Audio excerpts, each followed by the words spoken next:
A bird's-eye view slowly descends on a weathered farmhouse standing alone against an endless expanse of golden fields. Autumn wind whispers through tall grass, carrying dust, memories, and the scent of forgotten dreams. Late summer light bleeds across the horizon as a military helicopter passes overhead, its distant rotors echoing like a heartbeat from another life. The sound fades, leaving only the whisper of wind through sun-scorched hay. Michael Sullivan, 45, sits motionless in an old pickup truck, calloused hands gripping the steering wheel. His weathered face catches the fading light, eyes reflecting ghosts only a soldier can see. On his chest, a purple heart gleams against faded denim, silent testimony to sacrifices made far from home. His gaze fixes on the three-room wooden house ahead, where a bank-owned sign sways gently in the breeze. 8 years of war etched into his face. Michael studies what $1 has bought him, a patch of earth where he might finally outrun his memories. The truck door creaks open. Military boots hit dry earth. In his hand, a transfer contract clearly marked. Transfer price, $1. Each step toward the porch sends dust rising like prayers to an indifferent sky. The warped wooden door yields with an ominous groan. Dust particles dance in slanting rays of amber light. But instead of the abandoned shell he expected, Michael freezes.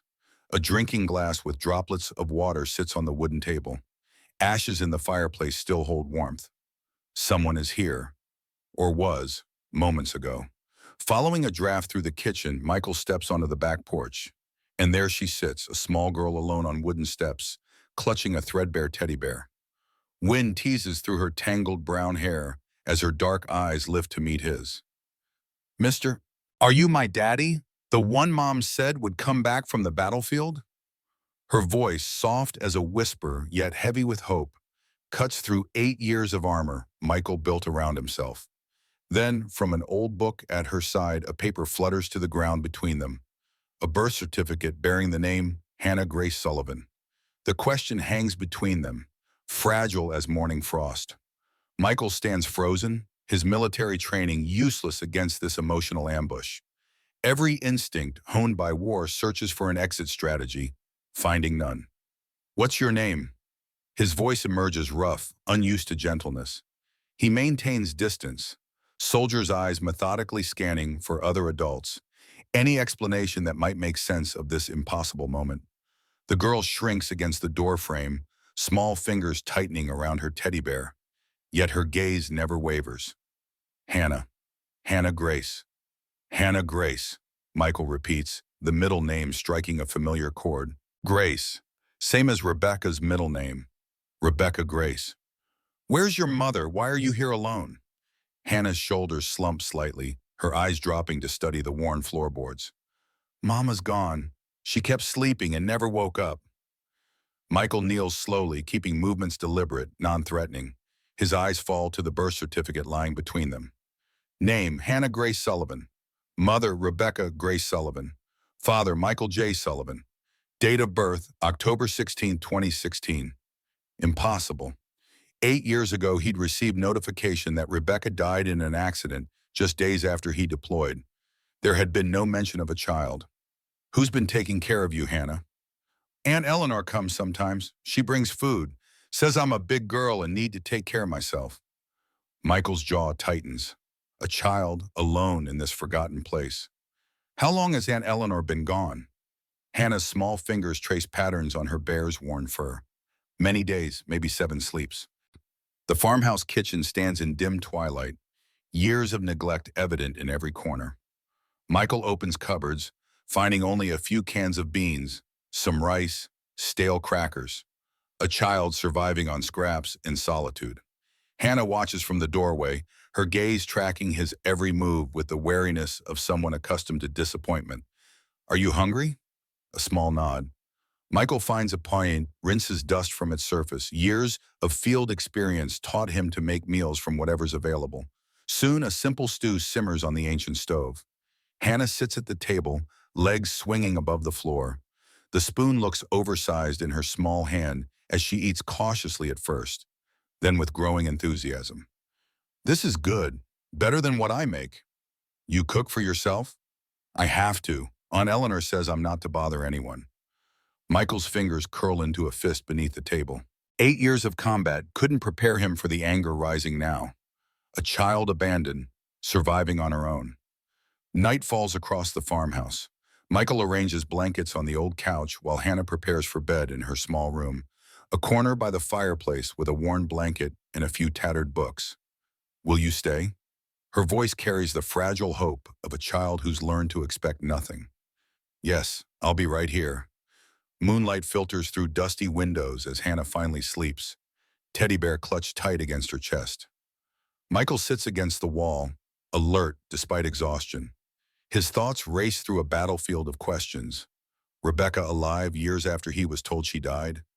A daughter he never knew existed? Who is this Eleanor leaving a child to fend for herself? Dawn breaks across the horizon, painting the farmhouse in soft gold. Michael stands on the porch, steam rising from a chipped mug of instant coffee. His eyes survey the property. Overgrown fields stretching toward distant tree lines. A weathered barn listing slightly to one side. Farm equipment rusted into the earth like archaeological remnants. Hannah appears in the doorway, hair tousled from sleep. "You're still here."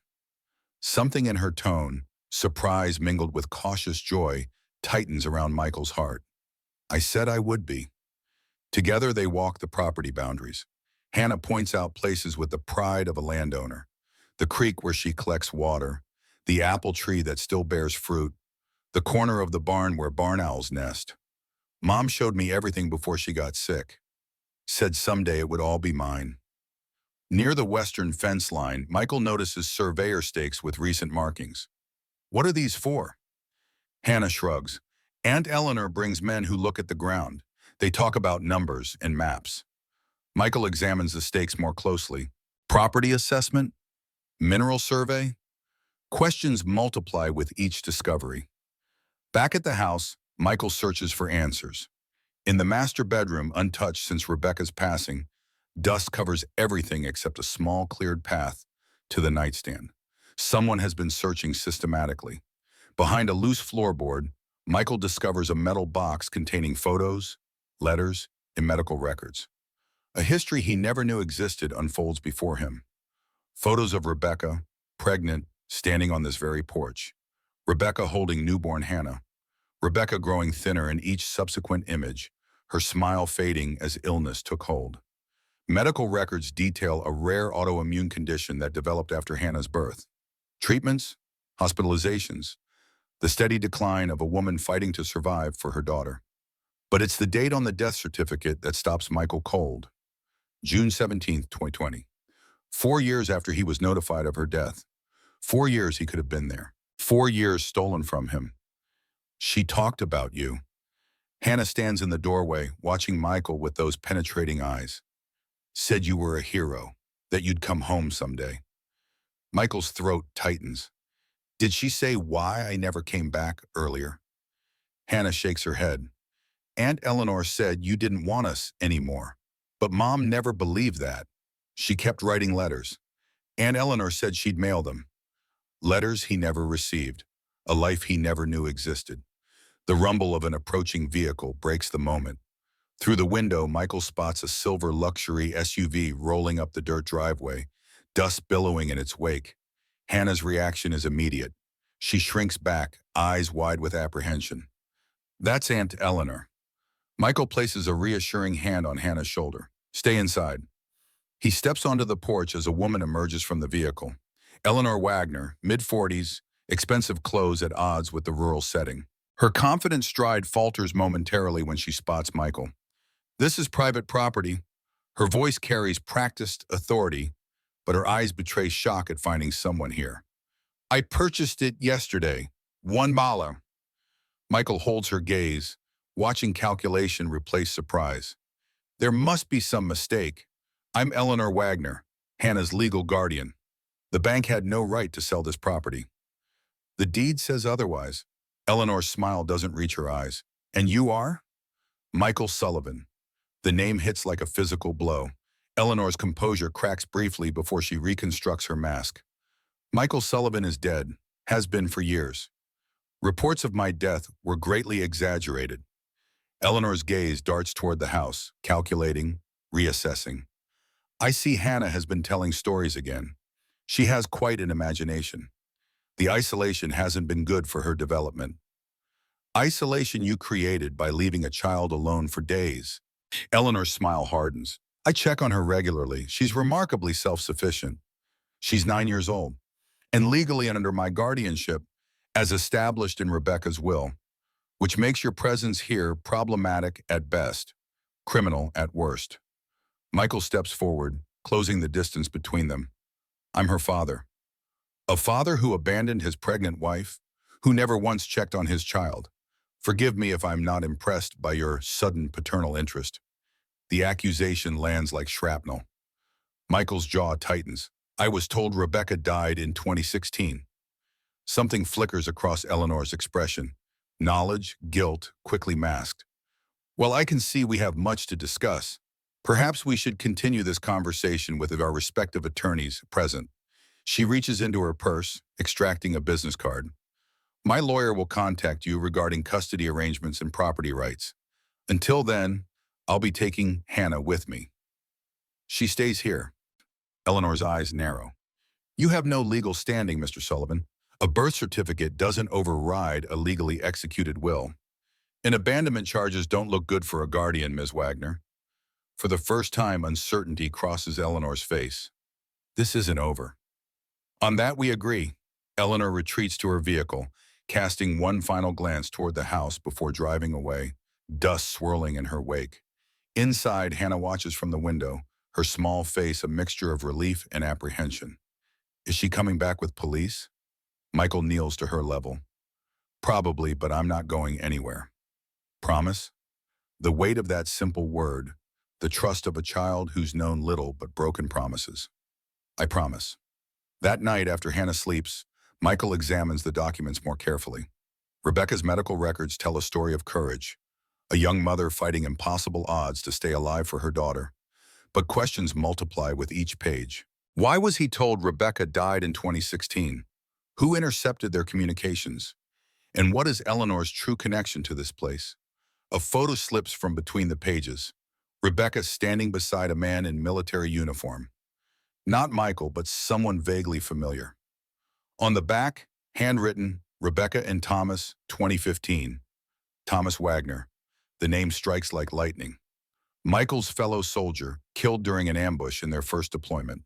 The man who'd once shown Michael photos of his hometown, his family, including his sister, Eleanor. The connection forms like a tactical map. Eleanor Wagner, sister of Thomas Wagner, now claiming guardianship of Hannah. Morning brings new resolve. Michael drives into town, Hannah beside him, to the small law office of Marcus Reynolds, a former JAG officer now in private practice. The office sits above the local hardware store, its modest sign weathered by years of rural storms. Inside, law books line wooden shelves. A ceiling fan spins lazily overhead. Marcus Reynolds, 50s, silver hair contrasting with dark skin, rises from behind an oak desk. Recognition flashes in his eyes. Sullivan? Michael Sullivan? Been a while, Marcus. They shake hands, the grip of men who understand the unspoken code of service. Thought you were still overseas. Came back, found some unexpected complications. Marcus's gaze shifts to Hannah, who stands quietly examining a scale model of a W-2 battleship. I can see that. Michael lays out the situation, the $1 property purchase, the discovery of a daughter he never knew existed, the woman claiming guardianship. Marcus listens without interruption, taking occasional notes. Eleanor Wagner, Marcus muses. Name's familiar. Sister of Thomas Wagner. Marcus's eyebrows rise. Your unit, the ambush. Yes.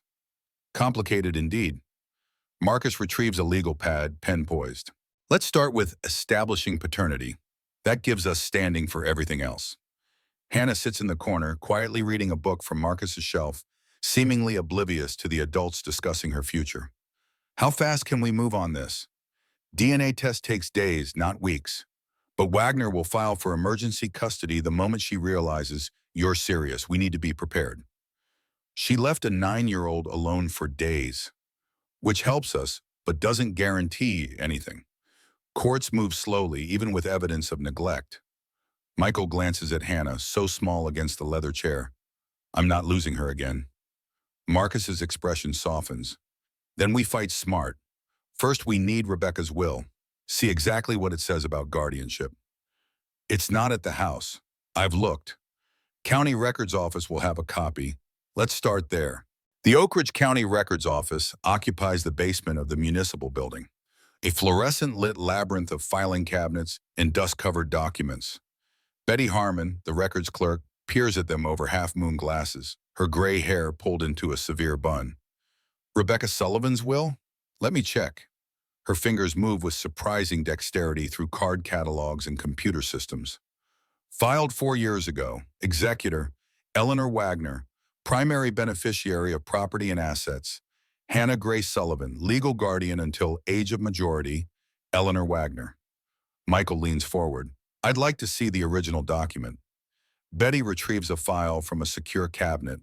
The will, formal legal language on crisp paper, bears Rebecca's signature, shaky, uncertain.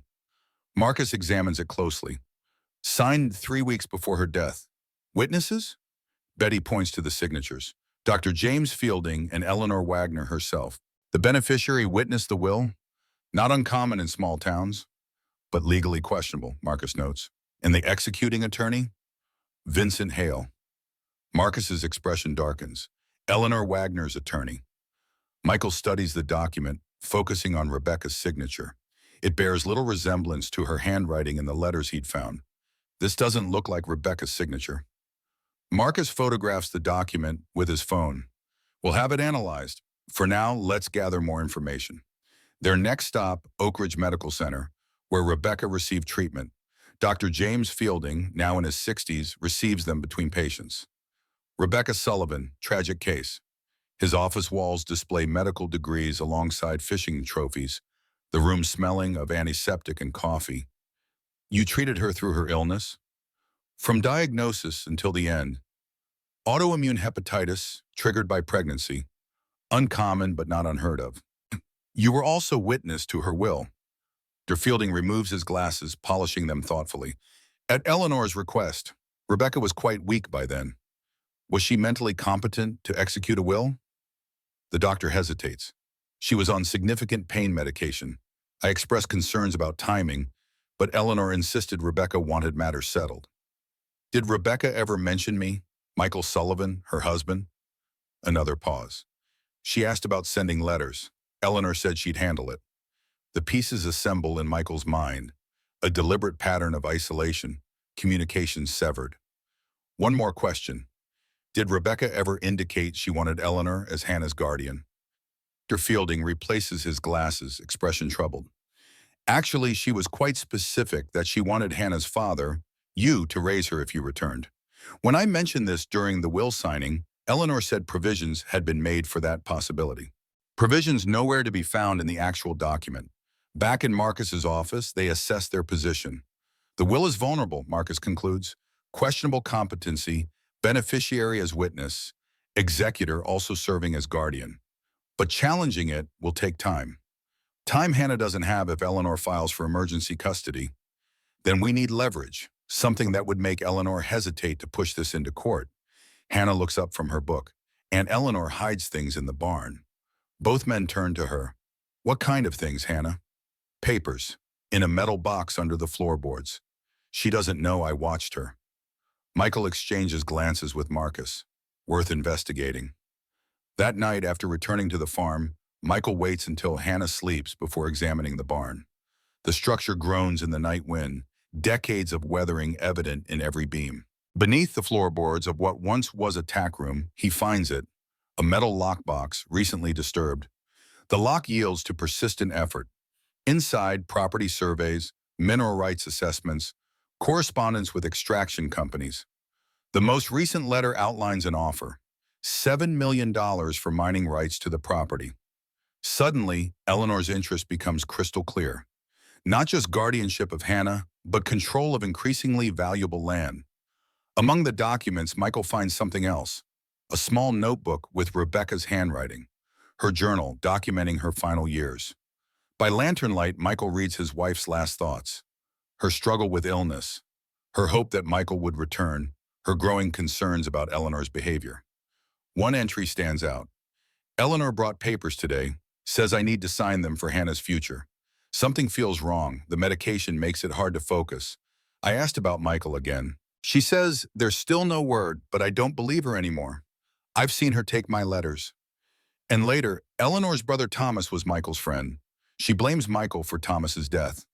I fear what that means for Hannah if anything happens to me. Thomas Wagner. The connection deepens, revealing motivation beyond money. Revenge. The final entry dated just days before Rebecca's death. If you find this, Michael, know that I never stopped believing you would come home. Eleanor has taken everything else, but she cannot take Hannah from you. The real will is with Lucy Thompson. Find her. Find our daughter. Lucy Thompson. The name registers immediately. The elderly neighbor whose property adjoins the farm's eastern boundary. Dawn is just breaking when Michael knocks on Lucy Thompson's door. The small house sits nestled among ancient oak trees, smoke curling from its chimney against the morning chill.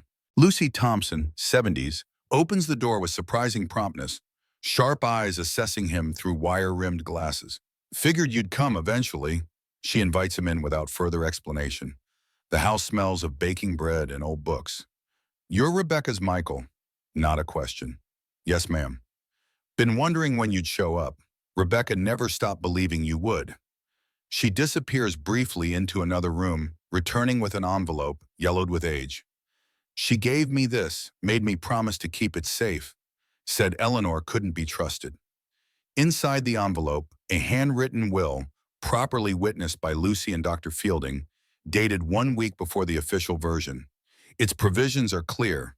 Hannah's guardianship assigned to Michael Sullivan upon his return, the property held in trust for Hannah until her majority. She was lucid when she wrote this? Clear as mountain water. It was later she couldn't think straight, when Eleanor kept increasing her medication. You witnessed her decline. Lucy's weathered face hardens. Witnessed Eleanor isolating her, intercepting mail, controlling who visited. By the end, I was the only outsider allowed in, and only because I brought medications when Eleanor was too busy. Why didn't you report it? To whom? Eleanor's family has influence in this town. Her father was judge here 30 years. Her brother died a war hero. Who'd believe an old woman against that? Michael carefully returns the will to its envelope. You would testify to this? Waited 4 years to do just that.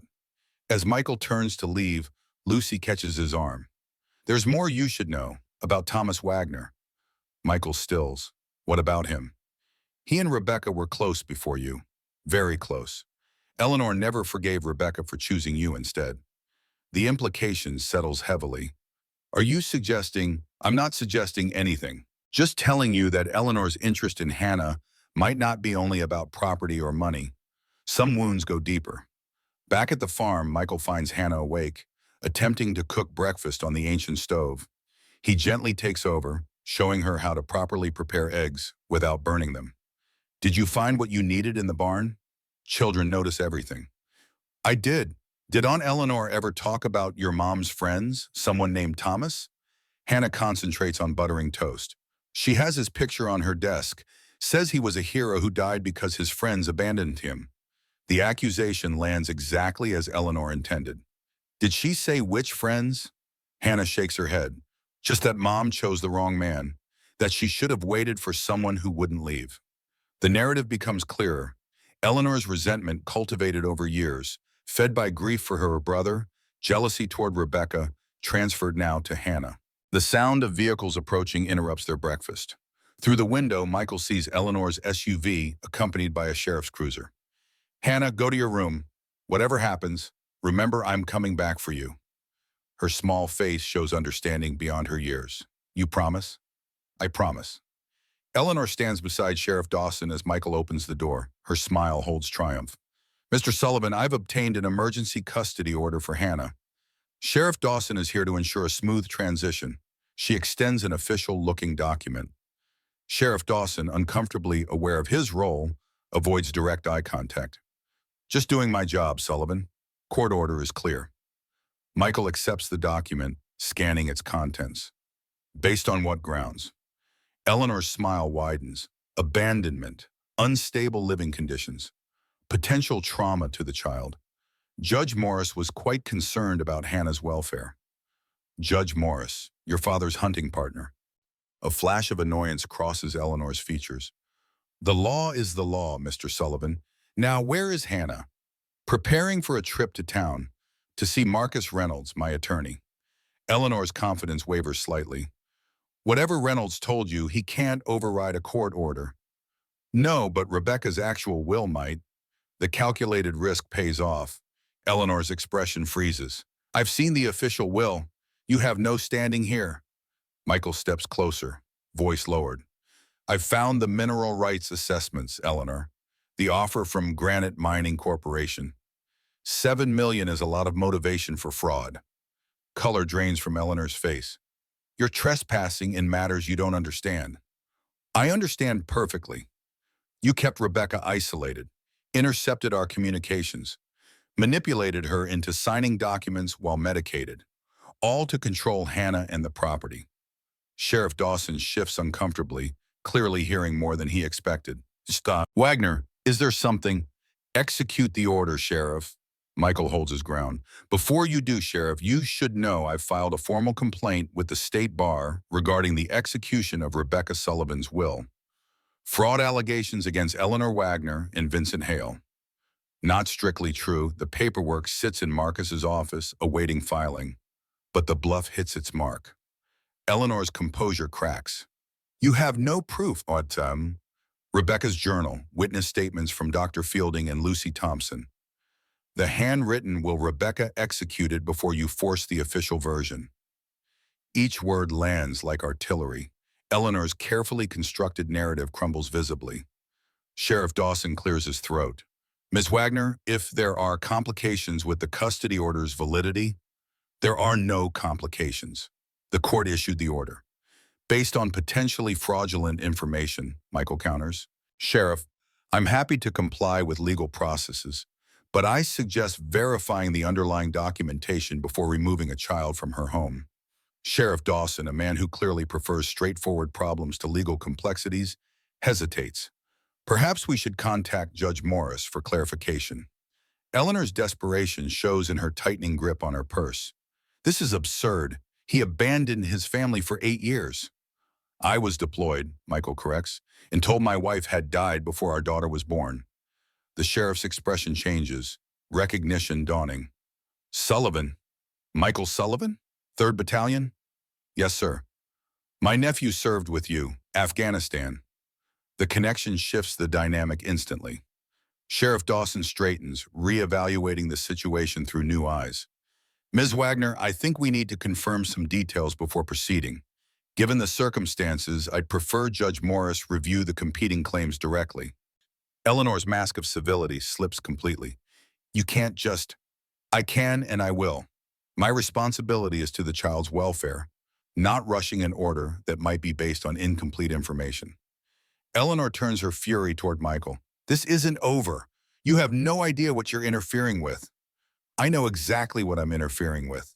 The question is, does the sheriff know about your regular visitors from Granite Mining? The surveys you've conducted without legal authority? Sheriff Dawson's interest sharpens. Mining surveys? Eleanor retreats toward her vehicle. We'll settle this in court, Sullivan. Every last detail.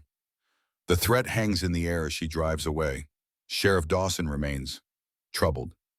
You really her father? DNA test results tomorrow. But yes, the sheriff nods slowly. My advice, get formal custody established fast. Judge Morris may have signed that order, but Judge Harmon handles most family court matters. He's fair, not swayed by local connections. Thank you. Don't thank me yet. Eleanor Wagner has resources and influence. This won't be easy. As the sheriff departs, Hannah emerges from the house, questions in her eyes. Am I staying? You're staying. Relief floods her small face. She'll come back. Yes, but next time we'll be ready. That afternoon, Michael takes Hannah to the local diner. The establishment hums with lunchtime activity, conversations pausing briefly as they enter. Small towns notice newcomers, especially those generating gossip. Maggie's diner hasn't changed in decades. Vinyl booths, chrome fixtures, the smell of coffee and homemade pie. They settle into a corner booth, Hannah wide-eyed at the novelty of dining out. Order anything you want. Hannah studies the menu with intense concentration, the simple choice clearly overwhelming after years of limited options. Can I have pancakes? For lunch? Absolutely. Her smile, the first genuine one he's seen, transforms her face from solemn to childlike. Across the diner, Michael notices whispered conversations, glances in their direction. Word travels fast in small communities. Maggie herself, proprietor for 30 years, brings their order. Her shrewd eyes assess them without pretense. Sullivan, isn't it? Rebecca's husband? Yes, ma'am. Heard you were back. About time someone looked after this little one properly. She sets a stack of blueberry pancakes before Hannah, the portion clearly larger than standard. On the house, welcome home. As she walks away, Michael realizes he's being evaluated by the town's informal information network. In small communities, diners serve as intelligence hubs, judgments formed over coffee and pie. After lunch, they visit the local department store. Hannah needs essentials, clothes that fit, shoes without holes, basic toiletries. She moves through aisles with the caution of someone unaccustomed to choice, selecting the most practical, least expensive options. It's okay to pick things you like, not just what you need. Hannah hesitates before a display of colorful hair ribbons, touching one gently before withdrawing her hand. Aunt Eleanor says pretty things are wasteful. Michael takes the ribbon, places it in their cart. Your mother loved colorful things. The house was full of them before. A spark ignites in Hannah's eyes, connection to the mother she barely remembers. They're leaving the store when Michael spots a familiar face, Dr. Fielding, exiting the pharmacy across the street. Their eyes meet briefly before the doctor deliberately turns away, hurrying toward his car. Wait here a moment. Michael intercepts Dr. Fielding before he can escape. Doctor, we need to talk. Fielding glances around nervously. Not here. Then where? My office, after hours, 6 o'clock. The doctor's fear is palpable, unexpected from a man of his standing. What aren't you telling me? Fielding lowers his voice. There's more to Rebecca's death than her illness. Come alone. He departs hastily, leaving Michael with a new constellation of questions. That evening, Michael arranges for Hannah to stay with Lucy Thompson while he meets Dr. Fielding.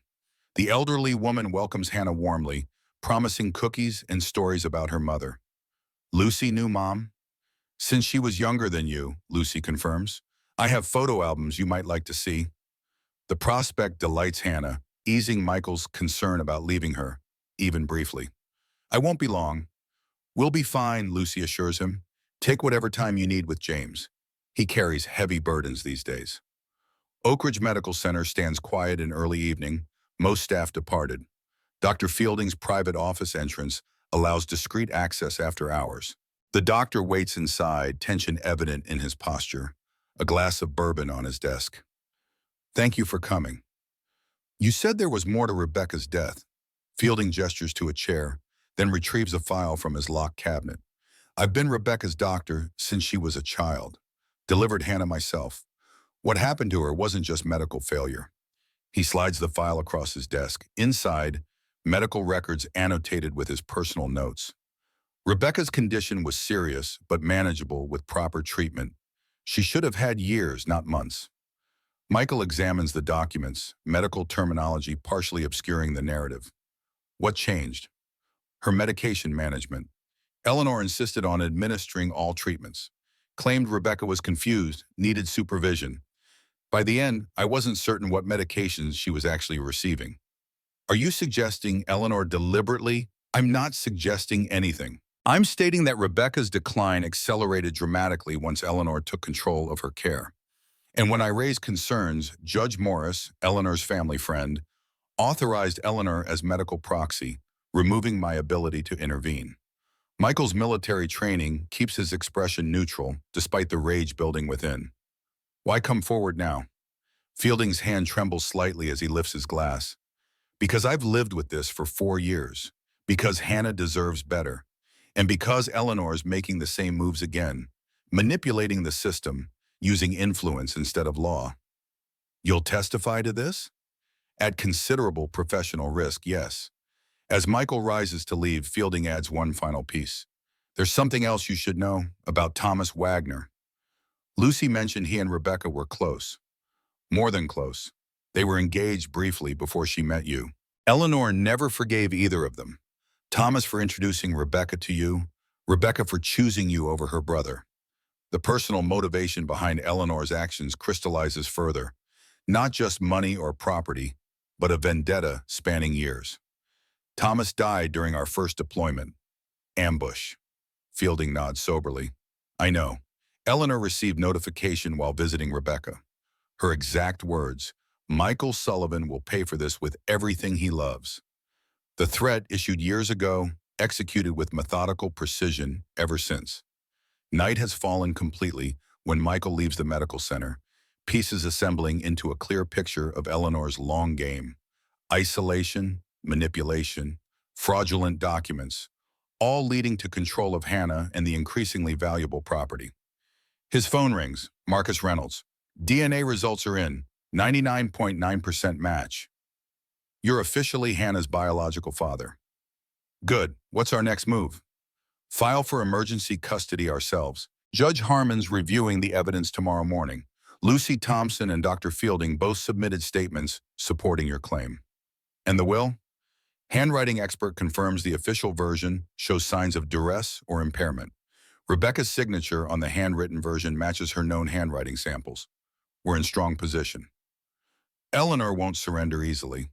No, but her attorney contacted me an hour ago. They're suddenly interested in negotiating. Why?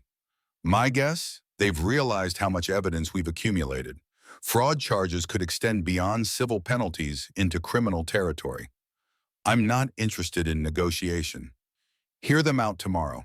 Sometimes the best victory is the one that avoids scorched earth. 9 o'clock, my office. Michael returns to Lucy's house, finding Hannah asleep on the sofa, photo albums open beside her. Lucy sits nearby, knitting needles clicking softly. She fell asleep looking at pictures of Rebecca as a girl. So many questions about her mother. Thank you for watching her. Lucy's knowing eyes assess him. You spoke with James, Vaughn. Yes. Then you understand what you're truly fighting. I'm beginning to. Lucy sets aside her knitting. Eleanor's vendetta against you goes beyond Thomas's death. She wanted what Rebecca had, always has. The farm was her family's originally, sold to Rebecca's father decades ago. The mineral deposits were discovered later. Eleanor sees reclaiming it as cosmic justice, at Hannah's expense. Eleanor doesn't see Hannah as Rebecca's daughter. She sees her as a Sullivan. In her mind, that makes the child an acceptable casualty. The cold calculation behind Eleanor's actions, using a child as leverage in a decades-old grudge, strengthens Michael's resolve. She won't win. No, Lucy agrees, but victory will cost you. Eleanor doesn't surrender what she believes is hers. Morning brings renewed determination. After breakfast with Hannah, Michael leaves her again with Lucy, heading to Marcus's office for the negotiation meeting. Eleanor and her attorney, Vincent Hale, await in Marcus's conference room. Eleanor's usual polish shows signs of strain, makeup slightly too perfect, smile too fixed. Vincent Hale, 60s, exudes the confident arrogance of small-town legal royalty. Mr. Sullivan, glad we could arrange this discussion.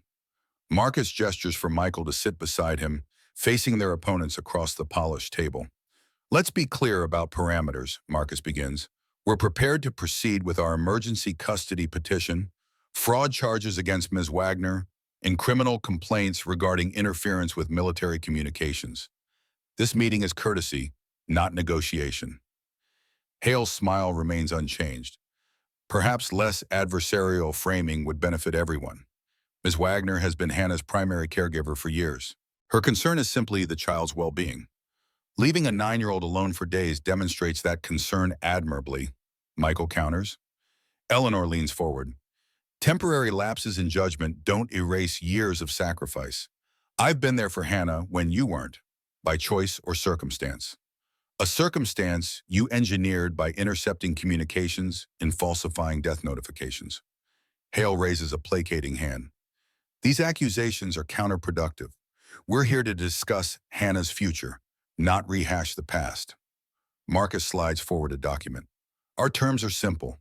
Full custody to Michael Sullivan, Hannah's biological father. Ms. Wagner relinquishes all claims to guardianship and property management. In exchange, we don't pursue criminal charges for fraud, endangerment, or interference with federal communications. Eleanor's composure cracks slightly. Absolutely not. The property belongs to Hannah, Michael interrupts, as Rebecca intended. I have no interest in taking it from her. Your sudden paternal concern is touching, Eleanor says coldly. 8 years absent, now father of the year. 8 years believing my wife died before our child was born. 8 years of communications intercepted. 8 years stolen by your vendetta. Hale attempts to regain control. Perhaps shared custody. No. Michael's voice carries the absolute certainty of a man who's made life or death decisions under fire. Hannah stays with me. The property remains in trust for her benefit. Eleanor surrenders all claims or faces full legal consequences. Eleanor's careful mask slips completely. You have no idea what you're taking from me. That land was my family's for generations before Rebecca's father bought it. The mineral rights alone, $7 million according to Granite Mining's offer, which you negotiated without legal authority while Hannah lived in poverty. Silence falls as the accusation lands precisely. Hale clears his throat. Perhaps we should discuss this privately, Eleanor. No, her voice hardens. Sullivan needs to understand what he's interfering with. That property rightfully belongs to the Wagner family. Thomas would have inherited it if he'd married Rebecca as planned before Sullivan intervened. The personal grievance underlying everything emerges fully. So this is about Thomas. This is about justice. My brother died saving your worthless life, and you repaid him by stealing the woman he loved. The accusation strikes like physical impact. Michael maintains steady eye contact. Thomas died because our unit was ambushed. He didn't die for me. He died serving alongside me. That's not what his last letter said. Eleanor reaches into her briefcase, extracting a worn envelope. His final words described your cowardice, how you broke position, left him exposed. She pushes the letter across the table. The handwriting is unmistakably Thomas Wagner's, the paper yellowed with age. Michael reads silently, memories of that fatal day resurfacing. The ambush, the impossible choices made in seconds. This letter is incomplete. The second page is missing. Eleanor's expression reveals nothing. There is no second page. But Michael remembers Thomas writing that final letter, pages torn from a field notebook. Remembers the weight of Thomas's hand on his shoulder afterward. Thomas wrote 2 pages. I watched him do it. Eleanor reclaims the letter. Believe whatever eases your conscience. The fact remains, you lived, he died, and everything that should have been his passed to you, including Rebecca. The raw grief beneath her polished exterior reveals the true engine of her actions. Not just greed, but a sister's unresolved anguish channeled into revenge. Marcus intervenes. This emotional history doesn't change legal realities. Hannah's custody and the property trust are separate issues from mineral rights. If you're concerned about the latter, perhaps we can discuss terms for proper development that benefits Hannah's future while acknowledging historical connections. A strategic offering, addressing Eleanor's financial interest while protecting Hannah's security. Hale seizes the opportunity. A reasonable approach, perhaps a structured settlement regarding mineral rights, with Hannah retaining property ownership, but Ms. Wagner receiving consideration for historical claims. Eleanor's resistance visibly wavers as financial possibilities emerge. And custody? Primary custody with Michael Sullivan, Marcus states firmly. Visitation rights for you, structured and supervised initially. Supervised? I've raised her for 4 years. You've left her alone for days at a time in a dilapidated house with minimal food and no communication. Michael corrects. Supervision is non-negotiable. Eleanor's gaze hardens, but Hale places a restraining hand on her arm. We'll need to discuss terms privately. You have 24 hours, Marcus replies. After that, we proceed with all legal actions simultaneously. As Eleanor and Hale depart, Marcus turns to Michael. She'll take the deal. The mineral rights are what she truly wants, and supervised visitation gives her a path to potentially increased access over time. Can we trust her to honor any agreement? No, but documented agreements give us leverage and legal recourse if she violates terms. And frankly, fighting multiple court battles serves no one, especially Hannah. Michael nods slowly. Years of military service taught him the difference between winning battles and winning wars. Set it up, but I want absolute protection for Hannah. Eleanor doesn't get unsupervised access until Hannah herself is comfortable. Done.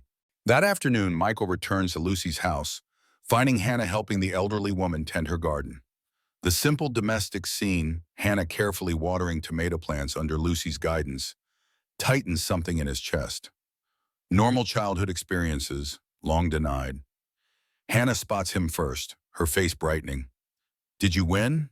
Can I stay with you? The directness of children, cutting through legal complexities to the heart of what matters. Yes, you're staying with me. She drops the watering can, rushing toward him. Her small arms wrap around his waist, face pressed against him. Michael kneels, returning the embrace properly. We have a home now, together. Over Hannah's head, he meets Lucy's knowing gaze. The old woman nods approval, eyes suspiciously bright. Your mother would be very happy, she tells Hannah. She always believed this day would come. Later, as sunset paints the farmhouse in amber light, Michael and Hannah sit on the porch steps. The property stretches before them, overgrown, neglected, yet alive with possibility. Will we fix it up? Hannah asks, following his gaze across the fields. Yes, make it like it was when your mother lived here. With colors? Michael smiles, remembering Rebecca's love of bright things, with all the color she loved. Hannah leans against him, comfortable now in his presence. Aunt Eleanor said the land has treasure underneath. That's why she wanted it. She wasn't wrong about that. There are valuable minerals deep below. Someday they'll help pay for your college, whatever you want to study. Will she come back? The question carries no fear now, just practical concern. Sometimes, but not to take you away, just to visit if you want. Hannah considers this carefully. Maybe someday, not yet. Wisdom beyond her years. As darkness settles across the land, stars emerging in the vast country sky, Michael sees the road ahead more clearly. Rebuilding this farm, raising his daughter, creating the life Rebecca hoped they would have. A life interrupted by war and deception, now reclaimed one day at a time. Hannah points toward the brightest star appearing above the eastern horizon. Mom said that one watches over travelers, helps them find their way home. Michael follows her gaze to the steady light piercing the gathering darkness. She was right, and we've both found our way home now. Hannah's small hand slips into his, trust given completely. Promise we'll stay? I promise. And in that moment, on a porch that has witnessed generations of promises, a soldier finally completes his longest mission, finding his way back to what matters most. Morning breaks over the Sullivan farm, golden light spilling across fields untended for years. Michael stands on the porch, surveying what is now his responsibility. Not just land and a weathered house, but a daughter who has endured abandonment and isolation. Hannah emerges from the house, hair freshly combed, wearing one of the new outfits purchased yesterday. The simple dignity of clean clothes that fit properly transforms her from waif to child. Are we going to fix the roof today? Michael smiles at her eagerness, her resilience in the face of years of neglect. First things first, we need to make this agreement with Ms. Wagner official. The drive to Marcus Reynolds' office is quiet, Hannah watching the passing landscape with the careful attention of a child accustomed to observing rather than participating. The town of Oak Ridge unfolds around them, hardware store, diner, post office, establishments unchanged for decades, marking time like sentinels. Marcus greets them with cautious optimism, legal documents spread across his desk. Eleanor and Hale arrived early. They're reviewing the final agreement now. The conference room holds tension thick as summer humidity. Eleanor sits rigidly beside her attorney, her expression carefully neutral when Hannah enters. Something flickers in her eyes, possessiveness, resentment, perhaps even genuine attachment.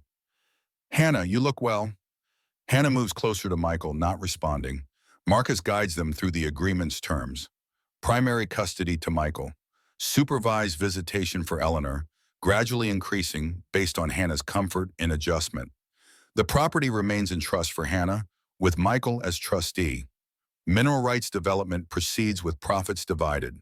70% to Hannah's trust, 30% to Eleanor, as compensation for historical family connection to the land.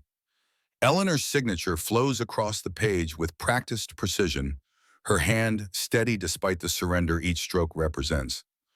I trust this concludes our disputes, Mr. Sullivan. For Hannah's sake, I hope so. Outside, Hannah releases a breath she seems to have been holding since entering the building. Is it really over? The legal part, yes. But she'll still come back. Sometimes, only when you're ready.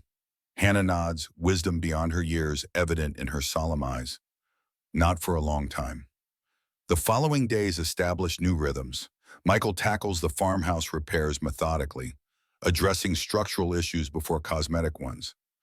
Military precision guides his approach. Assess, prioritize, execute. Hannah shadows him constantly, absorbing each lesson. How to measure twice and cut once. How to mix mortar properly. How to replace a broken window pane. Her small hands prove surprisingly capable. Her mind quick to grasp concepts explained clearly. In the evenings, they sit on the gradually restored porch, Hannah reading aloud from books borrowed from Lucy, Michael listening while cleaning tools. Normal moments building upon each other, creating the foundation of family. 2 weeks into their new life, the first complication arrives in the form of a black sedan with government plates. Hannah spots it first, tensing at the unfamiliar vehicle approaching. Someone's coming. The car stops at a respectful distance. A man in a crisp suit emerges. Andrew Collins, Department of Defense Liaison. His posture and bearing mark him immediately as former military. Staff Sergeant Sullivan, Andrew Collins, DoD Personnel Recovery. Michael recognizes the department, responsible for POW MIA affairs and service member reintegration. Little late for a welcome home. Collins doesn't react to the edge in Michael's voice. May we speak privately? Hannah's hand tightens around Michael's. It's okay. Why don't you help Lucy with those tomatoes she was harvesting? Reluctantly, Hannah heads toward the neighboring property, glancing back several times. Collins waits until she's out of earshot. Interesting situation you have found yourself in, Sullivan. You didn't drive out here for small talk. No, I'm here because your file was flagged. Specifically, the circumstances surrounding your notification about Rebecca Sullivan's death. Michael's jaw tightens. 8 years late on that inquiry, too. Collins retrieves a file from his vehicle. The notification system doesn't make mistakes of that magnitude without assistance. Someone deliberately entered false information. We need to know who and how. I already know who. Eleanor Wagner, sister of Thomas Wagner, my unit. Collins makes a note. And your evidence? Rebecca's journal, witness statements, the fact that she lived 4 years after I was told she died. We'll need copies of everything. This constitutes interference with military communications, a federal offense. Michael studies the man carefully. Why the sudden interest after 8 years? Collins hesitates, weighing his response. Because yours isn't the only case. 3 other service members from your deployment received incorrect notifications about family members. All had connections to Thomas Wagner's final mission. The implication settles heavily. Not just a personal vendetta, but a pattern targeting specific soldiers. Who were the others? Martinez, Dawson, and Chen all received false information about family emergencies or deaths. The names register immediately. The men who survived the ambush alongside Michael. All from our unit. Yes, all present the day Wagner died. Michael's mind races through implications. Eleanor couldn't access military notification systems alone. No, she would need help from someone inside. That's what we're investigating. What do you need from me?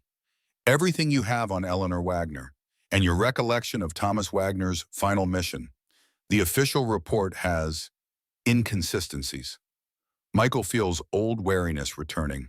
Inconsistencies? Details that don't align with physical evidence. Timing discrepancies. We're reopening the investigation. The past, never fully buried, claws its way back to the surface. I'll get you what I have on Eleanor. The mission, I'll need time. Collins hands him a card. Call this number when you are ready. Direct line, secure. As the government vehicle departs, Michael stands motionless. Memories he spent years containing, now threatening to break free. The ambush. The firefight. Thomas. Hannah returns, sensing his disturbance with a child's intuition. Bad news?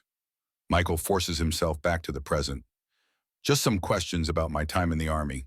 Nothing to worry about. But that night after Hannah sleeps, the nightmares return with renewed intensity. The Hindu Kush Mountains, the narrow valley, the first crack of sniper fire, Thomas falling, the impossible choice, stay exposed to help him or seek cover to return fire. Michael wakes drenched in sweat, the phantom sound of gunfire echoing in his ears. Outside, dawn approaches, the eastern sky lightening to pearl gray. Unable to return to sleep, he retrieves a metal box from beneath his bed. Personal effects carried through 8 years of deployment. Inside, beneath letters and photographs, lies a folded piece of paper he hasn't looked at since it was handed to him in a field hospital. Thomas Wagner's final letter to his family, entrusted to Michael before the mission. Protocol for soldiers entering high-risk situations. Write to loved ones. Give the letters to someone you trust. Michael had never read it, had only carried it until he could deliver it personally to Thomas's family. But circumstances changed. Medical evacuation. Extended hospitalization. By the time Michael recovered, arrangements had been made. The letter, like so many things, remained in limbo. Now he unfolds it carefully. The paper has yellowed slightly, the handwriting unmistakably Thomas's, precise block letters formed by a hand accustomed to drafting field reports. The contents reveal a different Thomas than Eleanor portrayed. Not a man obsessed with Rebecca or resentful of Michael, but a soldier clear-eyed about the risks of their mission and at peace with his choices. If you're reading this, I didn't make it back. Don't waste time on anger or regret. We all knew the risks. Take care of each other. That includes you, Sullivan. You've got a baby on the way. Make it home to them. The final paragraph addresses Eleanor directly.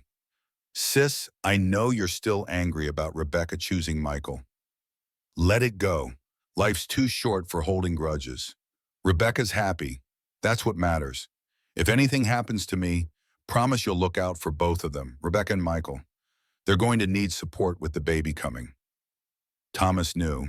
He knew about the pregnancy before Michael deployed, before Michael himself knew. And Eleanor had ignored her brother's final request, instead twisting his death into justification for a vendetta. Morning brings renewed purpose. After breakfast, Michael calls Marcus Reynolds. I need everything you have on Thomas Wagner's military service, and I need to know who in the duty might have helped Eleanor falsify notification records. That's highly specific information, Michael. Mind telling me why? DoD is investigating multiple false notifications to members of my unit. Someone inside helped Eleanor, possibly others. Marcus's tone shifts to professional caution. This just became federal. My contacts are primarily state level. Any direction helps. There's someone you should talk to. James Fordham, retired Army intelligence, teaches history at the community college now.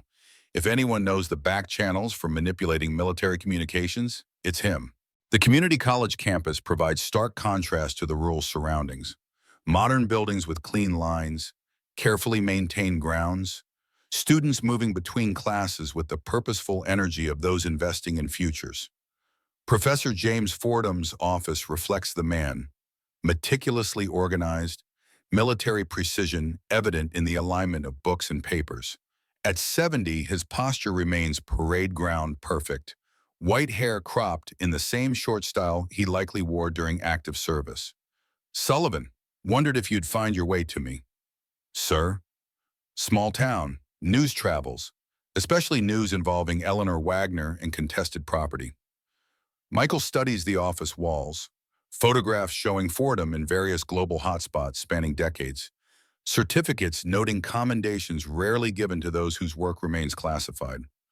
Marcus Reynolds suggested you might have insight into military notification systems. Fordham's expression doesn't change, but something shifts in his eyes. Assessment, calculation. Interesting question from a man recently returned to civilian life. It's relevant to my situation. So I gathered. false death notification regarding your wife, approximately 8 years ago, coinciding with your first deployment after Thomas Wagner's death in action. The precision of Fordham's information confirms Marcus's assessment. This man understands systems and how they can be manipulated. DoD is investigating multiple false notifications to members of my unit, all survivors of the ambush that killed Wagner. Not a question. Fordham already knows. Yes. Fordham rises, checking that his office door is fully closed before returning to his desk. Military notification systems underwent digital transformation in 2010. Centralized database, standardized protocols. More efficient, but also more vulnerable to inside manipulation. Who would have access? Communication officers at battalion level and above, medical administrative personnel, certain intelligence positions. Could Eleanor Wagner access those systems? Fordham's expression hardens. Not directly, but her father had connections from his judicial position.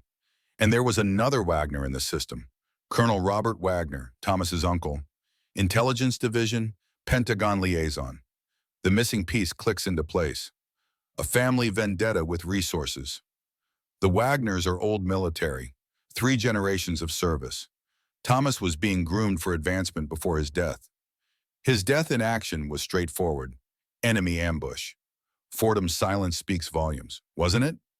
Official reports are sometimes curated to protect certain interests. What interest needed protection in a routine patrol ambush?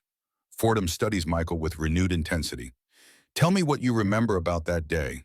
The request triggers immediate wariness. It's in my after-action report. I've read it. Now I want to hear your unfiltered recollection.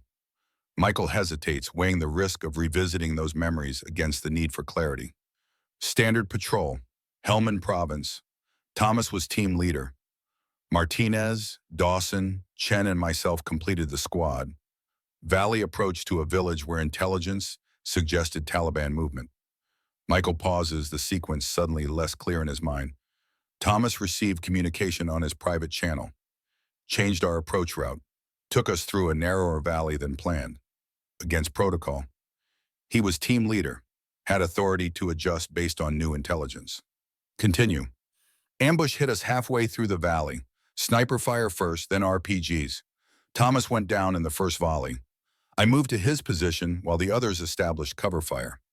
The memory crystallizes. Thomas on the ground, blood spreading across his chest. Eyes already showing the distance of approaching death. He was hit bad, told me to leave him, establish defensive position with the others. I refused. Standard protocol, never leave a man behind. But you did leave eventually. Michael's jaw tightens. I applied field dressing, administered morphine. He was beyond medical intervention. His last words were to give a letter to his family and to make it right. Then enemy fire intensified. I had to return to defensible position or risk the entire squad. And the letter? I kept it safe, intended to deliver it personally after medical evacuation, but circumstances prevented that. Fordham nods slowly. And the mission objective? Why was your squad in that particular location? Reconnaissance. Intelligence suggested weapons movement. Nothing else? Michael's certainty wavers. Nothing in our briefing. Fordham retrieves a folder from his locked cabinet. This is no longer classified, obtained through Freedom of Information Act. Inside, mission parameters Michael never saw. Intelligence about a high-value target, authorization for capture or elimination, signatures from command levels far above what a routine patrol would warrant. This wasn't our mission. Not the one you were briefed on. Thomas Wagner received separate instructions, special directive. The implications cascade through Michael's understanding of that day. We were bait, sent in to draw attention while another team moved on the primary target. Standard intelligence strategy during that period, one team visible, another invisible. Thomas knew. He was the only one authorized to know, compartmentalized information. His death was unfortunate, but within acceptable risk parameters for the mission's importance. Michael struggles to reconcile this new information with his memories. Why tell me this now? Because Eleanor Wagner's vendetta against you and the other survivors is based on incomplete information. She believes you abandoned her brother due to cowardice or negligence. The truth is more complex. Thomas accepted the mission, knowing the extreme risk. Does she know about the actual mission parameters? Unlikely. That information was contained in Thomas's final mission brief, which would have remained classified. What she received was the sanitized casualty report citing enemy action in a routine patrol. Michael absorbs this revelation, its implications rippling outward. So Thomas led us into that valley, knowing it was a potential kill box. He made a calculated decision based on mission parameters and intelligence assessment, the kind officers make every day in combat zones, and died for it. Yes, heroically, following orders, serving his country, not betrayed by his squad mates as Eleanor believes. The past realigns in Michael's mind, not erasing the trauma of that day, but contextualizing it within the larger machinery of military operations. I need proof I can take to Eleanor, something that might end this vendetta. Fordham considers this request. The mission documents are now declassified. I can provide copies.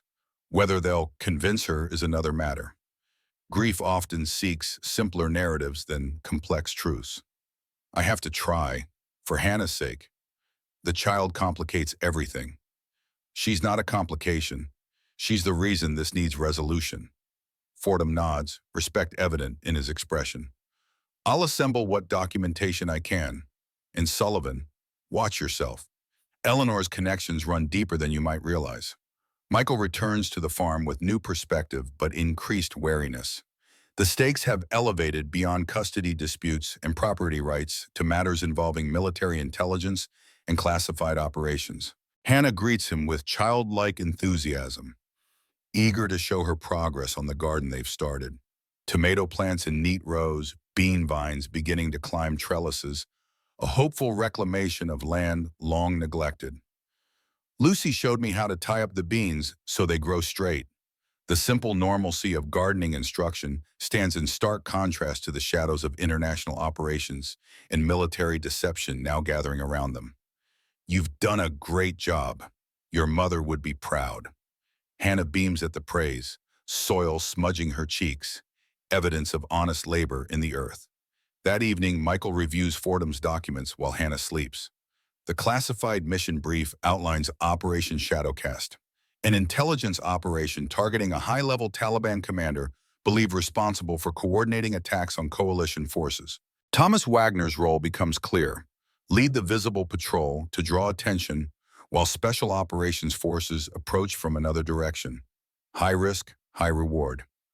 A mission Thomas accepted knowing the danger. Michael's phone rings. Andrew Collins from the Department of Defense. Sullivan, we need to meet. New information has surfaced regarding the Wagner case. I've just received documentation about Operation Shadowcast. Silence on the line. Where did you get that name? Professor James Fordham provided declassified mission parameters. Fordham should know better than to distribute sensitive information. He said it was declassified through FOIA. But all aspects. We need to talk, in person. Tomorrow, 0900 Oak Ridge Diner. The call ends abruptly, leaving Michael with renewed unease. The layers of secrecy surrounding Thomas Wagner's final mission continue to unfold, suggesting complexities beyond a straightforward combat casualty. Morning brings heavy fog, shrouding the farmhouse in ghostly white. Michael arranges for Hannah to spend the day with Lucy, explaining his meeting in terms a child can understand. Grown-up business about my time in the Army. Hannah's perceptiveness remains unsettling. Is it about the bad dreams? You talk in your sleep sometimes. The innocence of the observation contrasts with its implication. His nightmares manifest enough to disturb her rest. Partly, but nothing for you to worry about. Mom had bad dreams too, before she got really sick. Each casual revelation about Rebecca adds dimension to the woman Michael lost twice, first to apparent death, then to actual loss years later. What did she dream about? Hannah concentrates, accessing memories from her earliest years. She called for you, and sometimes for Thomas. The confirmation of Rebecca's continued connection to both men, even unconsciously, adds another layer to the complex relationship Eleanor resents so deeply. Oak Ridge Diner at 9 o'clock presents a different atmosphere than its usual lunchtime bustle. Mostly empty, the clatter of dishes from the kitchen providing background to hushed conversations among the few patrons. Andrew Collins sits in a corner booth, back to the wall, sight lines to all entrances. Military habits die hard. Sullivan, thank you for coming. Michael slides into the booth, noting Collins's civilian clothes. Deliberately casual, no government identification visible. Your call suggested urgency. Collins waits until coffee is served before speaking, voice lowered. Operation Shadowcast has been retroactively classified at a higher level. Any documentation you received is now considered controlled information. Why the sudden interest in an 8-year-old operation? Because it connects to current investigations. The target of Shadowcast, Kazim Hassani, resurfaced recently in intelligence reports. Connections to activities of concern to national security. That's deliberately vague. It's all I'm authorized to share. Michael studies the man across from him. The careful, neutral expression, the measured language of someone navigating classified boundaries. What does this have to do with Eleanor Wagner's vendetta against my unit? Collins glances around before continuing. We believe someone used Eleanor's personal grievance as cover for systematically targeting survivors of Operation Shadowcast. The false notifications weren't just emotional manipulation. They were designed to disrupt your lives, keep you off balance, potentially vulnerable to exploitation. Exploitation by whom? That's what we're investigating. Hassani had connections to various intelligence services, Pakistani ISI, elements within Russian military intelligence. The possibility exists that someone wanted to access what you and the other survivors might know about the operation. We were just the visible patrol. We didn't know anything about the actual target. But you were on site, might have observed details without recognizing their significance. Details that, combined with other intelligence, could reveal operational methods. The coffee between them cools untouched. Are you suggesting Eleanor is working with foreign intelligence? No, we believe she's an unwitting tool. Her genuine grief and anger made her susceptible to manipulation by someone with access to military systems. Colonel Robert Wagner, Thomas's uncle. Collins's expression confirms the connection without verbal acknowledgement. Colonel Wagner retired 3 years ago, under circumstances that warranted further scrutiny. You think he used his position to target us, using Eleanor as cover? We're exploring that possibility. His access to notification systems, combined with family loyalty, creates opportunity and motivation. Family loyalty doesn't explain connection to foreign intelligence. Collins chooses his next words carefully. Some veterans find civilian transition challenging, especially those accustomed to high-level access and authority. Financial pressures, ideological shifts, or simple disillusionment can create vulnerability to exploitation. The implication lands clearly. Colonel Wagner potentially compromised after retirement. What do you need from me? Continue gathering information about Eleanor's activities, any connections to her uncle, any unusual contacts or resources beyond her apparent means. You're asking me to spy on her. I'm asking you to protect yourself and your daughter. If our suspicions are correct, Eleanor is being used in a game far beyond her understanding. The meeting concludes with exchange contact protocols and assurances of discretion. Michael leaves with more questions than answers, the boundaries between personal vendetta and national security concerns increasingly blurred. Returning to the farm, Michael finds Hannah and Lucy harvesting early summer vegetables from Lucy's garden. The domestic tranquility contrasts sharply with the morning's revelations. Lucy notices his expression immediately. Hannah, why don't you take these tomatoes inside and start washing them? When the child disappears inside, Lucy turns her attention fully to Michael. What happened? It's complicated. Most important things are. Michael weighs how much to share with this woman who has already proven herself a steadfast ally. Thomas Wagner's death wasn't as straightforward as the official report indicated, and Eleanor's vendetta might be manipulated by others with different motives. Lucy absorbs this without visible surprise. I wondered, Eleanor's resources seemed to exceed her means at times, particularly after her uncle started visiting regularly. Colonel Robert Wagner visits Eleanor? Monthly at least. Always arrives after dark, plain car, no military identification visible. But military men have a certain bearing, can't disguise it completely. Another piece aligns in the emerging pattern. When did these visits start? After Thomas died, intensified when Rebecca's health declined. Have you mentioned this to anyone else? Who would listen to an old woman's observations? Until you returned, Eleanor's narrative dominated this town. Michael helps Lucy gather the remaining harvest, mind processing implications. If Colonel Wagner regularly visited Eleanor, their collaboration extended beyond simple manipulation of notification systems, an ongoing operation targeting survivors of Shadowcast through administrative and now possibly physical surveillance. That evening, Michael reads to Hannah from one of Lucy's books, stories of pioneers who settled this region generations ago, tales of resilience and determination that resonate with their own circumstances.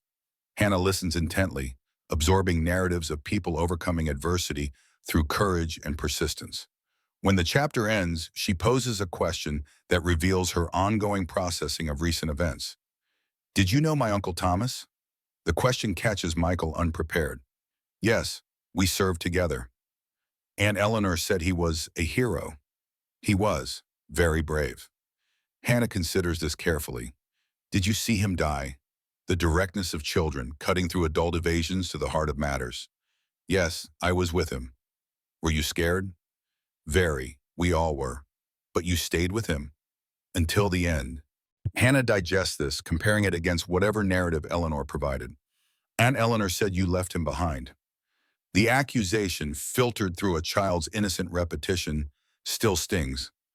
I had to move to a safer position after he died, to protect the rest of our team, but I never left him while he was alive. Hannah's expression suggests intense evaluation of this explanation. I believe you. 3 simple words that carry immense weight, trust given without reservation. Later that night after Hannah sleeps, Michael continues house repairs, physical labor providing outlet for the day's emotional and intellectual intensity.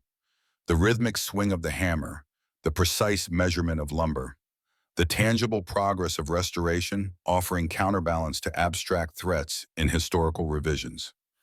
The crunch of tires on gravel interrupts his work. Headlights sweep across the yard as a vehicle approaches, not Eleanor's luxury SUV or Collins's government sedan, but an older model pickup truck, unfamiliar. Michael sets down his tools, moving to intercept the visitor before they reach the house. In rural areas, unannounced nighttime arrivals rarely bring good news. The truck stops at a respectful distance. The driver emerges slowly, an older man, military bearing evident even in darkness. Sullivan? Colonel Robert Wagner, United States Army, retired. The directness of the approach is surprising. No pretense, no attempt at concealment. Colonel, unexpected visit. Necessary one. May we speak privately? Michael maintains distance, acutely aware of Hannah sleeping inside. We can talk here. Wagner surveys the partially renovated farmhouse, the neatly stacked lumber, evidence of reclamation in progress. You've made improvements. Your niece left the place in poor condition. Eleanor always focused more on acquisition than maintenance. The casual criticism of his niece suggests complex family dynamics. What brings you here, Colonel? I understand you've been asking questions about Operation Shadowcast and about my possible involvement in administrative irregularities affecting your unit. The direct acknowledgement of classified matters in an unsecured location violates multiple protocols, either extreme confidence or desperate recklessness. You're well informed. I retain certain connections, despite retirement, including connections to Department of Defense investigations. Wagner's smile lacks warmth. The DoD has always suffered from compartmentalization issues. Right hand rarely knows what the left is doing. Is that how you manipulated notification systems? Exploited compartmentalization? A simplistic analysis of complex systems. Answer enough. Wagner steps closer, moonlight revealing a face marked by age and what appears to be recent illness. Skin pale, cheeks slightly sunken despite the military posture. I came to offer clarity, Sullivan, about Thomas, about Operation Shadowcast, about Eleanor's misguided crusade. Why now? Because matters are accelerating toward unfortunate conclusions. I prefer to control the narrative while possible.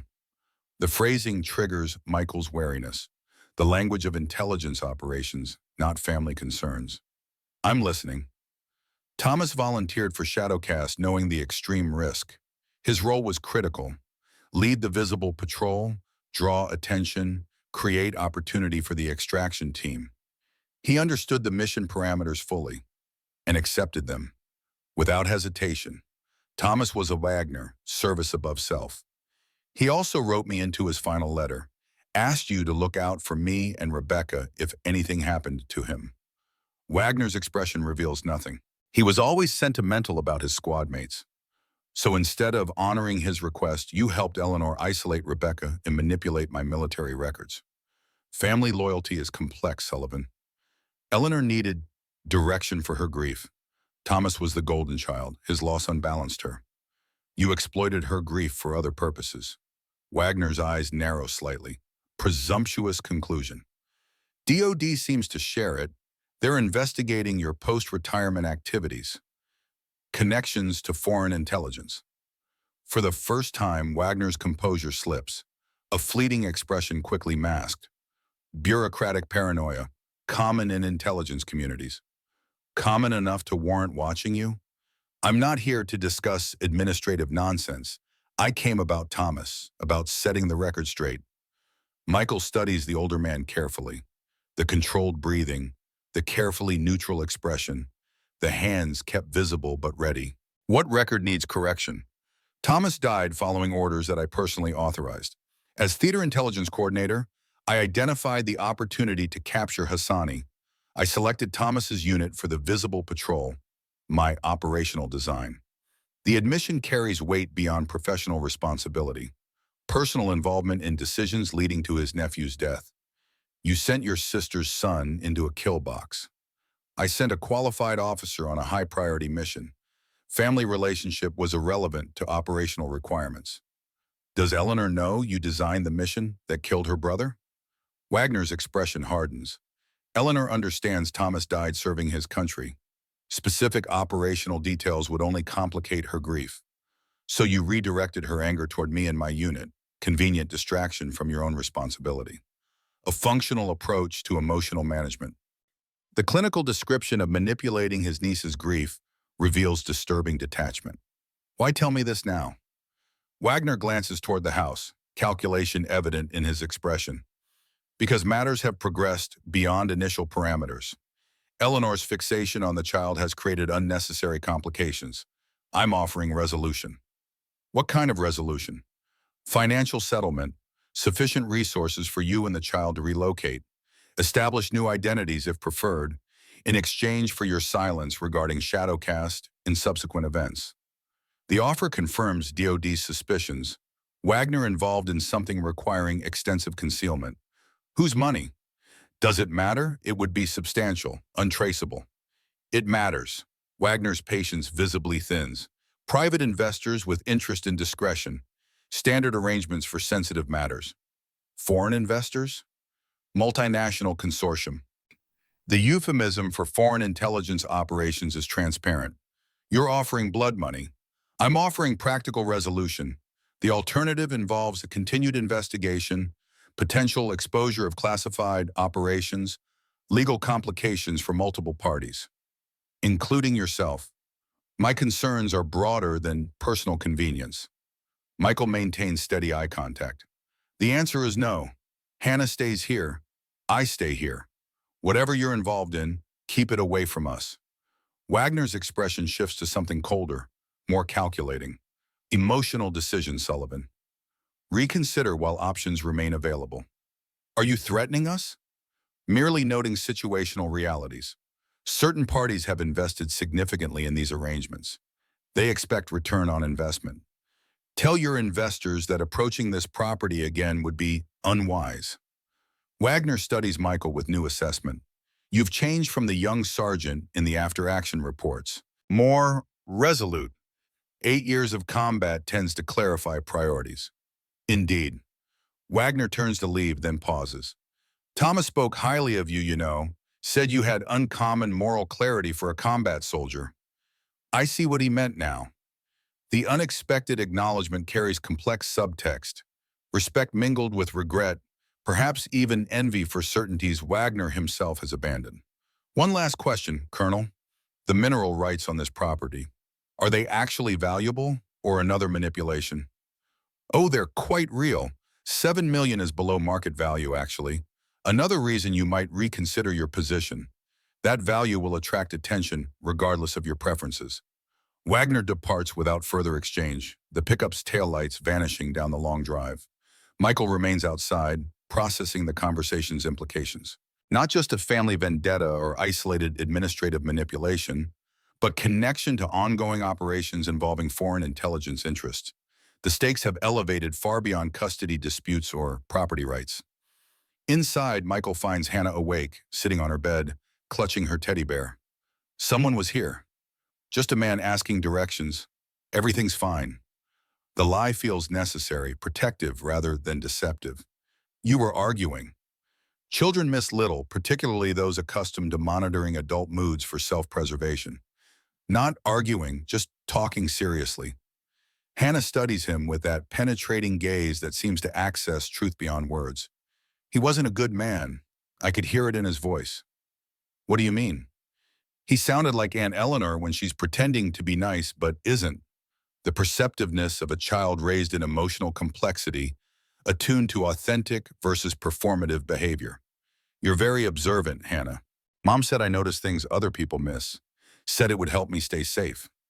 Michael sits beside her, careful to maintain the delicate trust building between them. Your mom was right. Noticing things is important, but now you've got me to help keep you safe too. Hannah considers this seriously. The bad man won't come back? I don't think so, but if he does, we'll handle it together. This seems to satisfy her immediate concerns. Michael stays until she falls asleep again, her breathing deepening into the peaceful rhythm of childhood rest. Morning brings new resolve. Michael contacts Andrew Collins, relaying Colonel Wagner's unexpected visit and offer. He approached you directly? Bold move. Desperate one, maybe. He didn't look well. Our intelligence suggests health issues, possibly terminal diagnosis, might explain accelerated timeline. He offered relocation, new identities, mentioned multinational consortium funding. Collins's tone sharpens. Classic intelligence euphemism. Confirms our suspicions about foreign connections. We'll need your formal statement. I'm not leaving the farm, not with Hannah finally settling in. Understood. We can arrange protection, discreet but effective. Wagner suggested the mineral rights are legitimate, value exceeding 7 million. That tracks with geological surveys. The property sits on significant rare earth deposits, strategic materials for technology manufacturing. Another reason for international interest. The conversation concludes with arrangements for increased but unobtrusive security, periodic patrols by trusted local officers, surveillance systems installed under guise of property improvements, emergency response protocols established. Michael turns his attention to Eleanor Wagner, the unwitting or perhaps willing tool in her uncle's operations. Understanding her role becomes crucial to assessing threats to Hannah. Marcus Reynolds provides insight from legal channels. Eleanor's finances show irregularities consistent with external funding, large cash deposits, property acquisitions beyond apparent income from her interior design business. Money laundering? Possibly, or payment for services rendered. The timing aligns with her uncle's retirement and consulting work with private defense contractors. Contractors with foreign connections? Several with operations in countries of intelligence concern. Nothing explicitly illegal, but unusual for someone with his clearance history. The pattern emerges more clearly. Colonel Wagner transitioning from military intelligence to private sector, potentially sharing classified knowledge or access, using Eleanor's legitimate grievance as cover for monitoring Shadowcast survivors. Michael decides direct approach remains best strategy. He arranges meeting with Eleanor at neutral location, the town's small public park, open space offering visibility and safety. Eleanor arrives precisely on time, her appearance meticulously controlled as always. Only the tightness around her eyes betrays inner tension. This is unexpected, Sullivan. Our legal matters are settled. This isn't about legal documents, it's about your uncle. The subtle shift in her posture confirms connection. What about him? He visited me last night, offered money to relocate, mentioned investors with interest in our situation. Eleanor's expression reveals genuine surprise, not at her uncle's actions, but at Michael's direct reference to them. Uncle Robert has always looked after family interests, including interests connecting to foreign intelligence services. The accusation lands like physical impact. Eleanor's careful composure fractures. You're delusional. DOD is investigating him for intelligence compromise after retirement, using you as conduit for monitoring Shadowcast survivors. I don't know what you're talking about. Operation Shadowcast, the real mission Thomas died executing.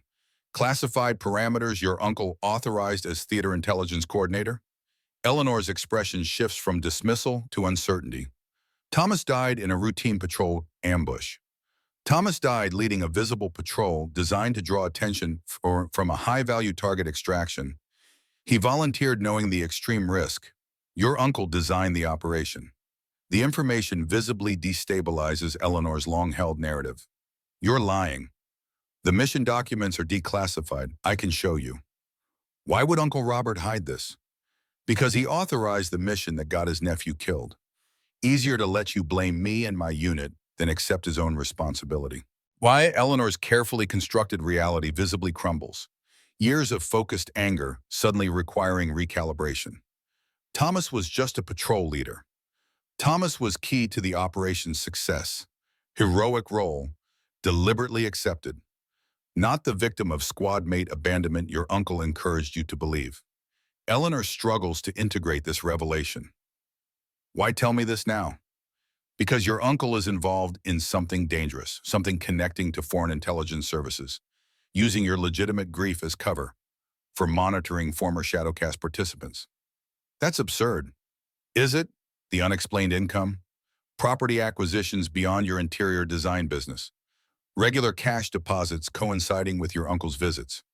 Eleanor's expression confirms the accuracy of these details. Investment income, family assistance. From what sources? With what expectations? Uncertainty replaces defensive anger. Uncle Robert handles those arrangements. Arrangements potentially connecting to foreign intelligence services, putting you at legal risk. The implication lands heavily.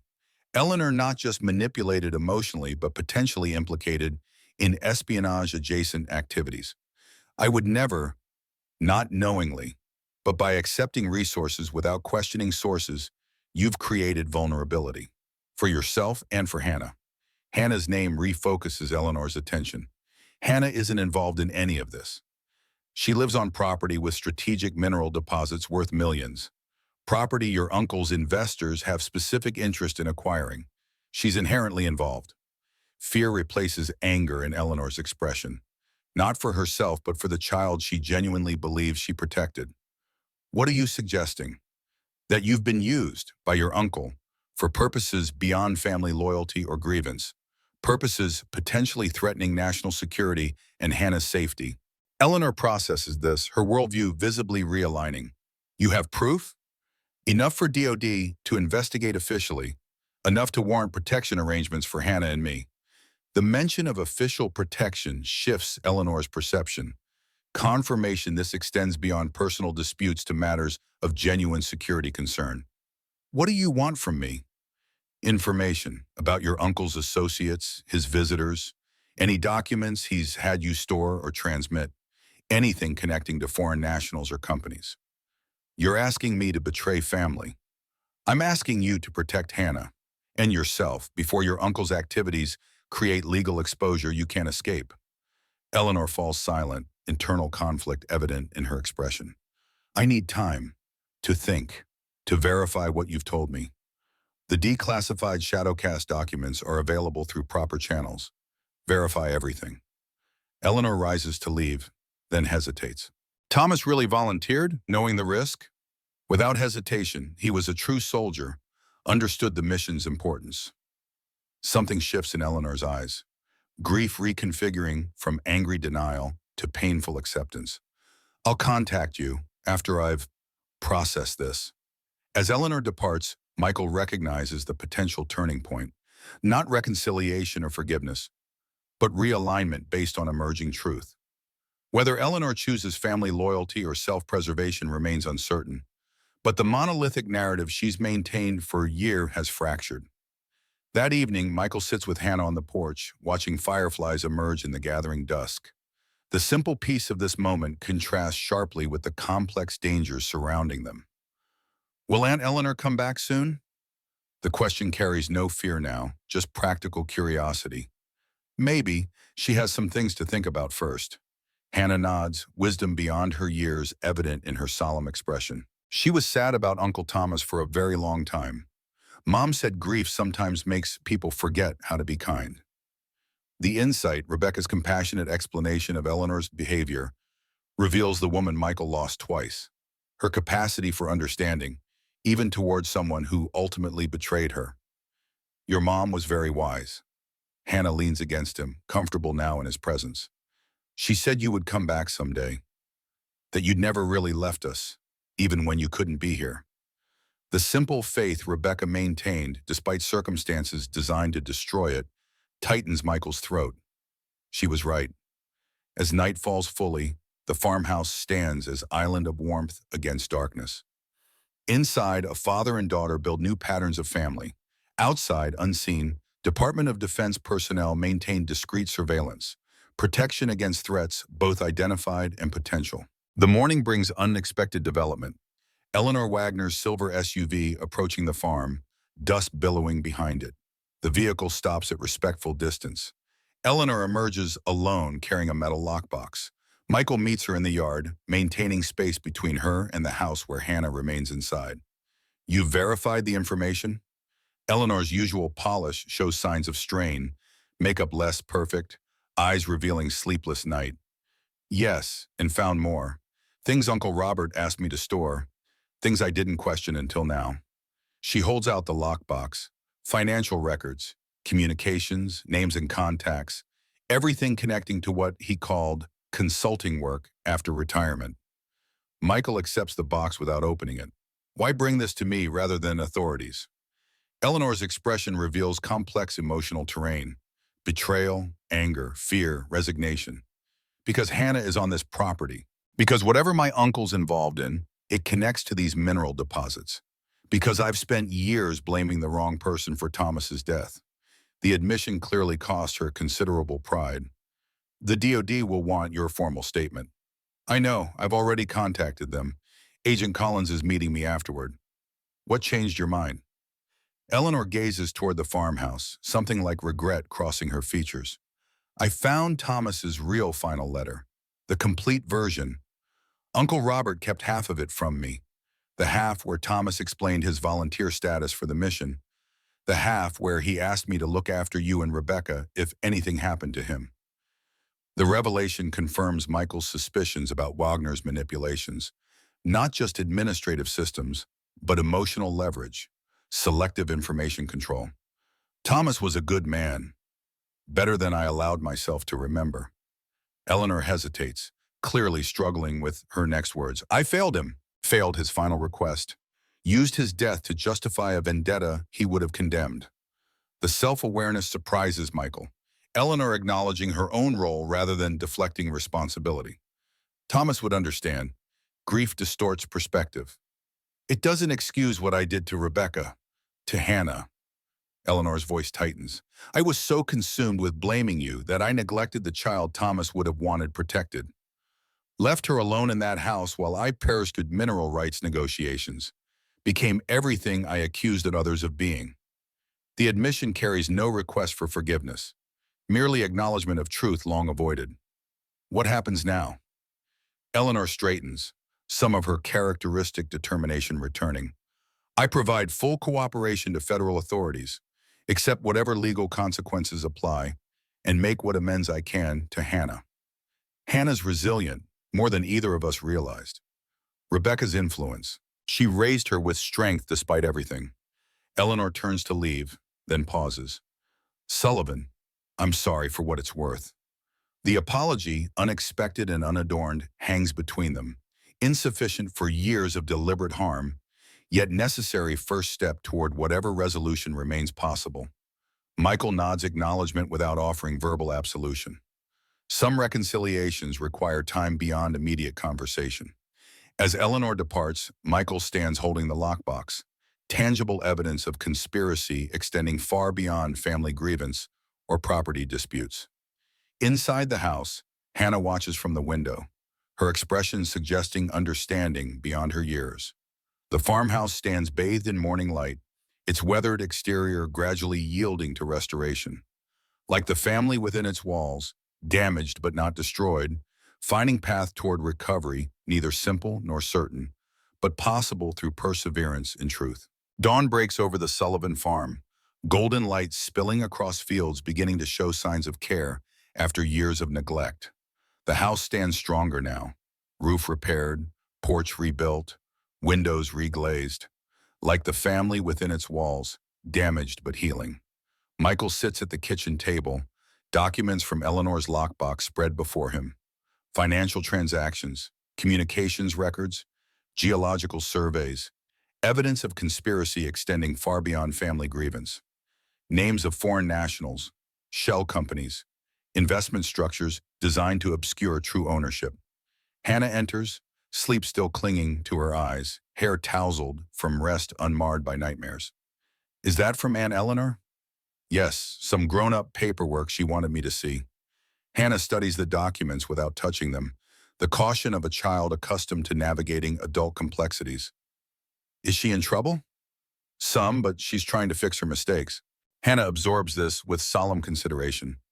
Mom said people deserve second chances if they're really sorry. The simple wisdom echoes Rebecca's compassion, her ability to see beyond immediate hurt to potential redemption. Your mom was right about many things. Michael carefully returns the documents to their container as Hannah prepares her breakfast. Simple tasks performed with the independence of a child who learned self-reliance too early. The phone rings. Andrew Collins from the Department of Defense. Sullivan, we've reviewed the materials Eleanor Wagner provided. Significant evidence of foreign intelligence operation targeting mineral resources. Colonel Wagner appears central to coordination. Have you located him? Not yet. His residence was vacant when agents arrived. Evidence of hasty departure. We've issued alerts to border control and transportation hubs. He mentioned health issues, possible terminal diagnosis. Medical records confirm advanced pancreatic cancer. Treatment options exhausted. Explains accelerated timeline and risk tolerance. A dying man with nothing to lose. Precisely our concern. We're implementing additional security measures for your location. Agents will arrive this morning to establish perimeter monitoring. Visible or covert? Minimally visible. We don't want to alarm Hannah or alert potential hostiles. Standard procedure for high-value asset protection. The classification from a high-value asset reflects the property's strategic importance rather than personal safety concerns. Mineral deposits valuable enough to warrant intelligence operations and protective measures. Keep me informed of developments. Will do. And Sullivan, restrict movement to necessary trips only. Minimize predictable patterns. Standard protective protocols. The conversation ends with assurances of ongoing communication and support. Michael turns to find Hannah watching him, the intuitive awareness of a child accustomed to reading adult concerns for survival cues. Are more soldiers coming? The question reveals her perception extends beyond what's directly stated. Some people will be watching the farm for a while, just being careful. Hannah processes this with remarkable composure. Because of Aunt Eleanor's uncle? Yes. How did you know about him? I heard you talking that night, and I saw his truck before when I was still living alone. He visited Aunt Eleanor sometimes. Michael kneels to Hannah's level, recognizing the child has been more aware of surrounding events than adults realized. You're very observant. That's important. But you don't need to worry about any of this. My job is handling the complicated grown-up stuff. Hannah studies him with those penetrating eyes that seem to access truth beyond words. Mom said the same thing. Then she got sicker. The simple observation carries profound weight. A child who has learned adults' reassurances sometimes precede abandonment. I'm not sick, Hannah, and I'm not going anywhere. She nods, neither fully convinced nor openly doubting. trust building gradually through consistent presence rather than mere promises. That morning, Department of Defense security personnel arrive, two agents in unmarked vehicles, dressed in casual clothes that nonetheless fail to completely disguise their military bearing. They establish surveillance positions with professional efficiency, maintaining respectful distance from the house while ensuring comprehensive coverage of approaches. Michael introduces them to Hannah as friends helping watch the farm, a simplification she accepts without question, perhaps understanding more than she reveals. The day passes with deceptive normalcy, Michael continuing house repairs, Hannah tending her growing garden, security personnel maintaining discreet presence at property boundaries. Beneath this ordinary surface, tension builds like atmospheric pressure before a storm. Late afternoon brings unexpected visitor, Marcus Reynolds arriving without prior notification, his expression conveying urgency without alarm. Need to speak privately. Inside his office, door closed against potential eavesdropping, Marcus reveals new development. County Records Office was broken into last night. Only items targeted were mineral surveys and property documentation for this farm and adjacent properties. Professional job?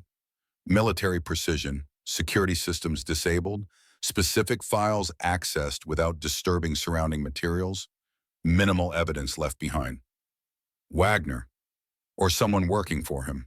Point is, someone's gathering comprehensive documentation about this property's subsurface assets. Not information you need for legitimate acquisition. Information you'd need for resource extraction without ownership. Marcus nods, understanding the implication. Precisely, someone's planning to access these minerals, whether they own the property or not. The strategic shift becomes clear, from attempting to control the property through Hannah's guardianship to preparing for unauthorized extraction, regardless of legal ownership. Options? Limited. We've notified DoD security already monitoring the property. They're increasing surveillance. Local sheriff has been briefed, though without classified details. Best protection remains federal presence already established. And Hannah? Marcus hesitates, weighing professional assessment against personal care. Consider temporary relocation, secure location until situation resolves. She's already lost her mother, been abandoned by her guardian, and only recently found stability. I won't uproot her again without absolute necessity. Understood, but have contingency plan ready. Go bags, escape route, rendezvous protocol with security team. The military terminology, standard for operational planning, feels jarring when applied to protecting a 9-year-old child. Yet the threat assessment warrants such precautions. Already implemented, military habits die hard. Marcus nods approval. Keep Hannah's routine normal as possible. Children need stability, especially when surrounded by uncertainty. As Marcus departs, Michael watches Hannah through the window, kneeling in her garden, carefully tending young plants with focused attention. The simple normalcy of the scene contrasts sharply with surrounding security concerns. That evening, after Hannah sleeps, Michael conducts perimeter check with security team, standard protocol establishing shared understanding of protective boundaries and response triggers. Lead agent Davis, former Special Forces, provides updated threat assessment. Intelligence indicates Wagner has accessed significant resources through foreign contacts, primarily Chinese and Russian interests competing for rare earth mineral access. Multiple shell companies established capable of rapid resource extraction operations. Industrial-scale equipment would be noticed. Not necessarily. Wagner's contacts include specialists in clandestine resource extraction, technology developed for contested territories where conventional mining would attract unwanted attention. Mobile equipment? Minimal footprint? Exactly. Designed for speed rather than comprehensive extraction. Get in, take highest value materials, withdraw before opposition mobilizes. The tactical approach mirrors military operations Michael encountered in conflict zones, precision targeting of high-value assets rather than territorial control. Timeline estimates? Based on equipment movements tracked entering the region, 48 to 72 hours. So soon? Wagner's terminal diagnosis creates urgency, his foreign partners likely pressing for return on investment before his death potentially complicates operational control. Michael absorbs this assessment, Military training automatically converting intelligence into tactical planning. Vulnerable approaches. Davis indicates northeastern boundary. Creek bed provides covered approach. Seasonal water level currently low. Could accommodate small vehicles under tree canopy. We've established motion sensors and infrared monitoring. Additional vulnerabilities? Western field. Open ground but direct access to geological survey markers indicating primary deposit locations. Long-range observation established with night vision capability. The farm Michael purchased for $1 has transformed into potential battlefield. Strategic terrain harboring resources valuable enough to warrant international interest in clandestine operations. Keep me updated on any boundary triggers. I'll maintain house security. As security team resumes positions, Michael returns to the farmhouse, not just shelter and home, but defensive position, potentially requiring protection against trained operatives. He checks weapons secured in concealed safe, military-grade sidearm legally registered, hunting rifle maintained with soldier's precision. Tools of last resort he hopes remain unnecessary. Morning brings deceptive calm. Hannah attends to her garden. Security personnel maintain discreet presence. Michael continues house repairs. Ordinary activities conducted under extraordinary circumstances. Midday, Michael's phone rings. Unknown number. Sullivan. Michael Sullivan, Robert Wagner. The colonel's voice sounds weaker than during their last encounter, illness evidently advancing. Wagner, bold move contacting me directly. Necessity overrides caution at this point. My timeline has accelerated. Your cancer. Terminal stage, weeks rather than months, simplifies certain decisions. Like selling out your country? Wagner's laugh carries no humor. Reductive analysis of complex situation. I've served this country 40 years, dedicated my life, sacrificed family relationships, personal comfort. What did it earn me? Terminal diagnosis and retirement package insufficient for experimental treatments that might have extended my life. So you sold classified information and access. I leveraged knowledge and connections developed through decades of service. Business arrangement, not treason. DoD classification differs. Bureaucratic perspective, irrelevant to practical realities. Michael maintains steady voice, allowing Wagner to continue revealing operational details. What do you want, Colonel? To propose final resolution, my investors require access to mineral deposits on your property. Their timeline doesn't accommodate legal acquisition processes. You're planning unauthorized extraction. Temporary access operation. Minimal disruption to surface property. Specialized equipment targets highest value deposits only. You and the child remain undisturbed afterward, except for environmental damage, legal implications, and security concerns. All manageable with sufficient compensation. $5 million transferred to offshore account of your choosing. Immediate access. No taxation complications. Reasonable exchange for temporary inconvenience. The offer, direct and substantial, reveals Wagner's deteriorating position. Desperation replacing the calculated approach of career intelligence officer. And if I decline, then operational parameters shift from cooperative to non-cooperative scenario, less convenient for all parties. The implied threat requires no elaboration. Military precision applied to extraction operation regardless of resistance. When? Tonight, 2 a.m. Equipment and personnel already positioned. Your cooperation simplifies execution, but isn't strictly necessary. I need to consider options. Limited time for consideration. I'll contact you at 1800 hours for decision. Choose practically, Sullivan. This proceeds with or without your agreement. The call ends, leaving Michael with clear threat assessment and compressed timeline. He immediately contacts security team leader, relaying conversation details. Confirms our intelligence. Wagner's operational timeline matches equipment movements we've tracked. Options? We've established sufficient perimeter monitoring to detect approach. Intercept teams positioned for rapid response. Local law enforcement briefed on potential trespassing situation without classified details. Adequate force. 4 agents on site, tactical response team 30 minutes out if needed. Standard protocol balancing security requirements against resource limitations. And if Wagner's team employs military-grade tactics? A moment of hesitation reveals security calculation. civilian law enforcement protocols versus potential paramilitary threat. We adjust response accordingly. All agents are former special operations, equipped for escalated scenarios. Hannah's safety is primary concern. Understood.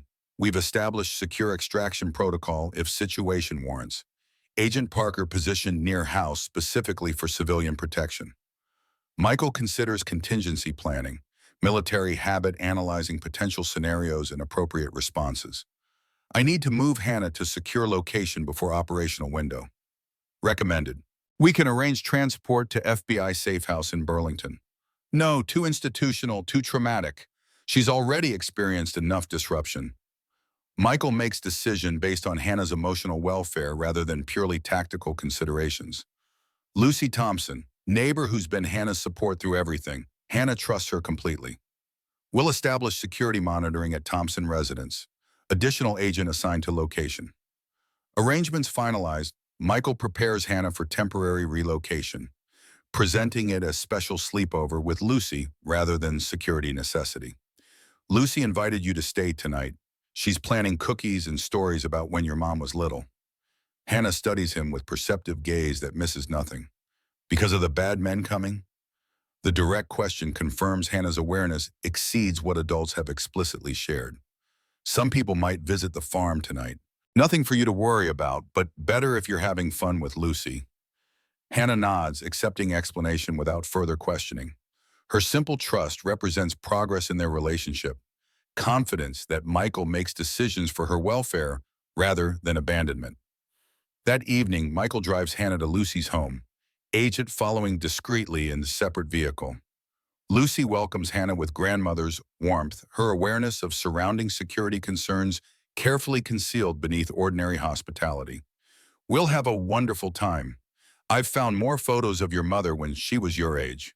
Hannah embraces Michael before entering Lucy's home. You'll come get me tomorrow? First thing in the morning. Promise? The weight of that simple word, trust cautiously extended by child who has experienced broken promises. I promise. As Hannah disappears inside with Lucy, Michael exchanges confirmation signals with security agent establishing position near Thompson residence. Professional nod acknowledges shared responsibility, protecting innocent civilian from dangers created by international intrigue and resource competition. Returning to the farm, Michael coordinates final security preparations with team leader Davis. Perimeter sensors tested, communication protocols confirmed, response scenarios established, military precision applied to civilian property protection. Wagner will likely call at 1800 as stated. We'll monitor communication, extract any operational details he reveals. Expect minimal disclosure. He's career intelligence. Even dying men make mistakes when pressed. We'll have technical team analyzing voice patterns for stress indicators, suggesting deception or withheld information. As predicted, Wagner's call arrives precisely at 6 o'clock, military punctuality maintained despite deteriorating health and circumstances. Your decision, Sullivan? I need my daughter safely away from the property first. Already arranged. Wise precaution. And guarantees regarding property restoration after extraction? Full remediation. Specialized equipment minimizes surface disruption. Any visible impacts repaired to original condition. Financial compensation? $5 million, transferred immediately upon operation commencement. Account details your choice. Michael maintains conversational tone despite monitoring equipment, recording every word for security team analysis. What exactly are your people extracting? Geological surveys show multiple mineral types. Primarily rare earth elements, neodymium, dysprosium, terbium, critical components for advanced weapon systems and communications technology, strategic materials with limited global supply, materials with military applications, being extracted for foreign interests. Wagner's patience audibly thins. Theoretical considerations irrelevant to practical transaction. Your property happens to contain valuable resources. My clients wish to access those resources. Compensation offered exceeds market value. Business arrangement. Nothing more. When would your team arrive? 2 a.m. as stated, 6-vehicle convoy, specialized extraction equipment, 18 personnel, 4-hour operational window. Departure before dawn. The specific operational details, unnecessarily disclosed, reveal Wagner's deteriorating professional judgment. Terminal illness and compressed timeline eroding career intelligence officers' disciplined communication. I need to consult with my attorney regarding liability limitations. No time for legal consultations. Decision required now. Then my answer is no, I won't authorize trespassing or illegal extraction. The property remains in trust for Hannah's future. Wagner's response carries cold finality. Disappointing but not unexpected. Operation proceeds regardless. I suggest remaining inside during extraction activities. Safety considerations. Is that a threat, Colonel? Practical advice. My operational team follows military protocols but prioritizes mission completion over civilian sensitivities.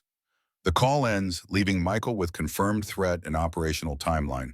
He immediately relays details to security team leader.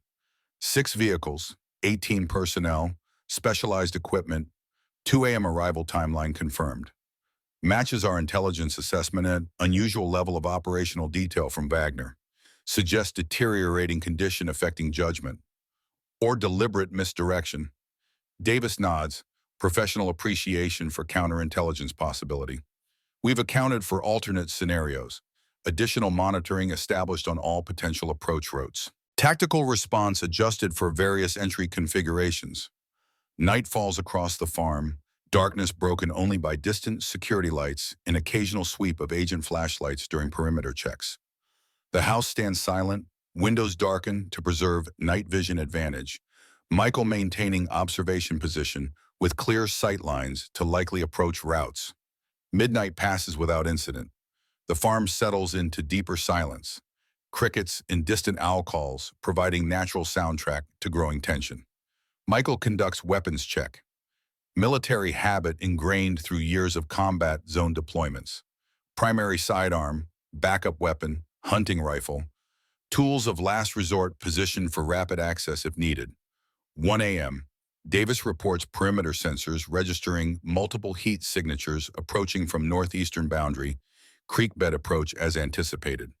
4 personnel, advanced reconnaissance team based on movement pattern. Standard operational security preceding main force. Maintaining distance from sensors? Affirmative, professional approach. Military or paramilitary training evident in movement discipline. Wagner mentioned 18 personnel total. Main force likely following confirmation from reconnaissance element. Davis nods agreement with tactical assessment. We maintain position, allow a reconnaissance to complete survey, intercept decision pending main force approach. The operational discipline, allowing enemy elements to reveal themselves before engagement, reflects shared military background between security team and property defenders. 1:30 a.m. Reconnaissance team completes perimeter survey, withdraws to creek bed position. Davis reports vehicle movement detected on County Road approaching farm access point. 4 vehicles, not 6 as Wagner indicated. Heat signatures suggest approximately 12 personnel plus equipment. Smaller operation than claimed. Wagner's information unreliable. Or deliberate misdirection. Classic tactic. Announce larger force than actual deployment to intimidate opposition into compliance. The approaching vehicles maintain blackout conditions. Headlights extinguished, running with night vision equipment. Professional discipline indicating paramilitary operation rather than civilian contractors. 1:45 a.m. Vehicles halt at property boundary. Personnel deploy in tactical formation. Standard security perimeter establishing operational zone. Equipment unloaded from transport vehicles. Compact extraction machinery designed for rapid deployment in minimal footprint. Davis maintains communication with monitoring team. Operational leader identified. Former military based on command pattern. Team displaying tactical discipline consistent with private military contractors. Equipment appears specialized for subsurface extraction. Weapons? Sidearms visible on all personnel. No long guns immediately apparent but likely available in vehicles. Defensive posture rather than assault configuration. They're not expecting resistance. Correct. Operation designed for speed and efficiency rather than force application. Michael weighs tactical options against civilian property protection responsibilities. Intercept recommendations. Allow deployment to proceed until equipment positioning confirms extraction targets. Maximum evidence gathering before intervention.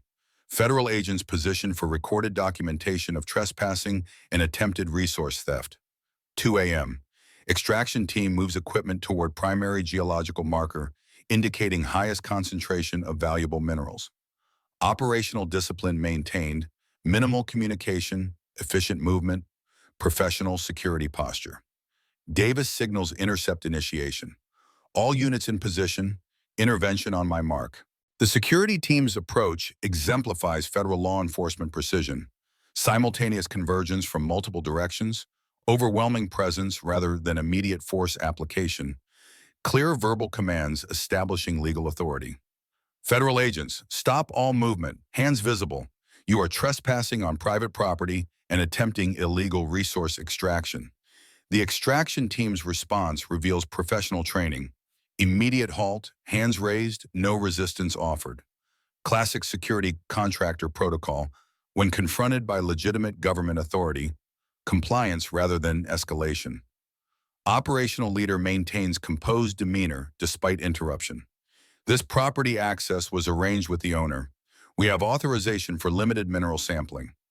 Davis advances, credentials visible. No authorization exists. Property owner has filed trespassing complaint. All personnel will provide identification. Equipment remains in place for documentation. The confrontation proceeds with professional restraint on both sides. Federal agents securing personnel and equipment. Extraction team complying without resistance. Standard procedure when mercenary contractors encounter superior government force. Mission abortion without unnecessary conflict. As federal agents process identification and equipment documentation, Michael maintains observation position, tactical habit evaluating overall security situation rather than focusing on immediate confrontation. Movement at the property's western boundary catches his attention. Heat signature approaching from direction opposite main extraction team. Single individual moving with a stealth that suggests military training. Michael alerts Davis through secure communication. Possible flanking movement. Western approach, single heat signature. Davis acknowledges without disrupting ongoing detention processing. Secondary team dispatched. Maintain observation. The approaching figure moves with deliberate precision toward the farmhouse rather than extraction site. Objective appears to be structure rather than mineral resources. The tactical divergence suggests secondary mission beyond resource extraction. Michael adjusts position to intercept. Military training, automatically calculating approach angles and response options. The figure advances to within 50 meters of the house before halting. Observation position rather than direct approach. Through night vision equipment, Michael identifies Colonel Robert Wagner. Unmistakable military bearing, despite physical deterioration evident in his posture. The colonel surveys the federal intervention at the extraction site, his expression revealing calculation rather than surprise. Michael initiates direct communication through security team channel. Wagner identified approaching from west. I'm moving to intercept. Davis responds immediately. Negative. Maintain position. We'll dispatch tactical team. No time, he's moving toward the house. Michael advances using terrain features for concealment. Tactical approach developed through years of combat experience. Wagner continues toward the farmhouse, unaware of observation or interception. At 30 meters, Michael establishes clear position. That's far enough, Colonel. Wagner halts, impressive situational adjustment despite surprise. His voice carries the steadiness of career officer despite physical weakness evident in his stance. Sullivan, perimeter security more extensive than anticipated. Federal response to attempted resource theft tends to be comprehensive. Wagner scans the extraction site where his team now sits detained by federal agents. Contracted personnel, expendable assets, operation designed with contingency for interdiction. Including your personal approach while main force occupied security response? Wagner's smile carries no warmth. Tactical diversion, basic military doctrine. What's your objective, Colonel? The house? Not the structure, its contents. Michael maintains tactical distance while processing implications. There's nothing of value inside except ordinary furnishings. Value is subjective.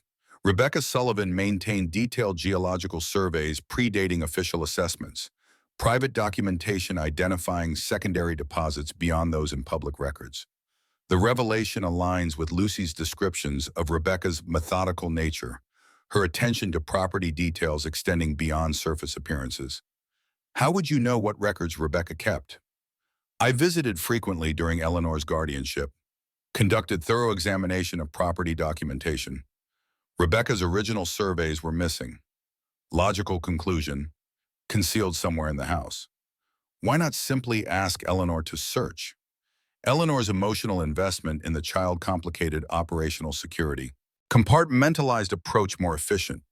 And now you're here personally because your contracted team failed.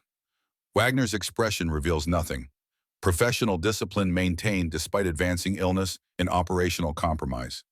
Adaptability distinguishes successful operations from failures. Primary extraction team served its purpose regardless of interdiction. Diversionary function fulfilled. While you attempted to access the house for Rebecca's surveys, information remains valuable despite operational adjustments.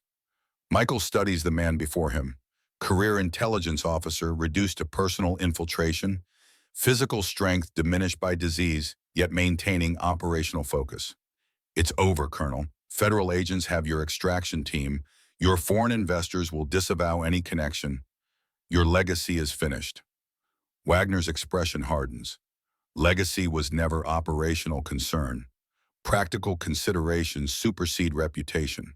$5 million ensures comfortable remaining existence despite medical prognosis. For what? A few weeks of luxury before cancer completes its work? Something shifts in Wagner's expression. Not weakness, but recalibration.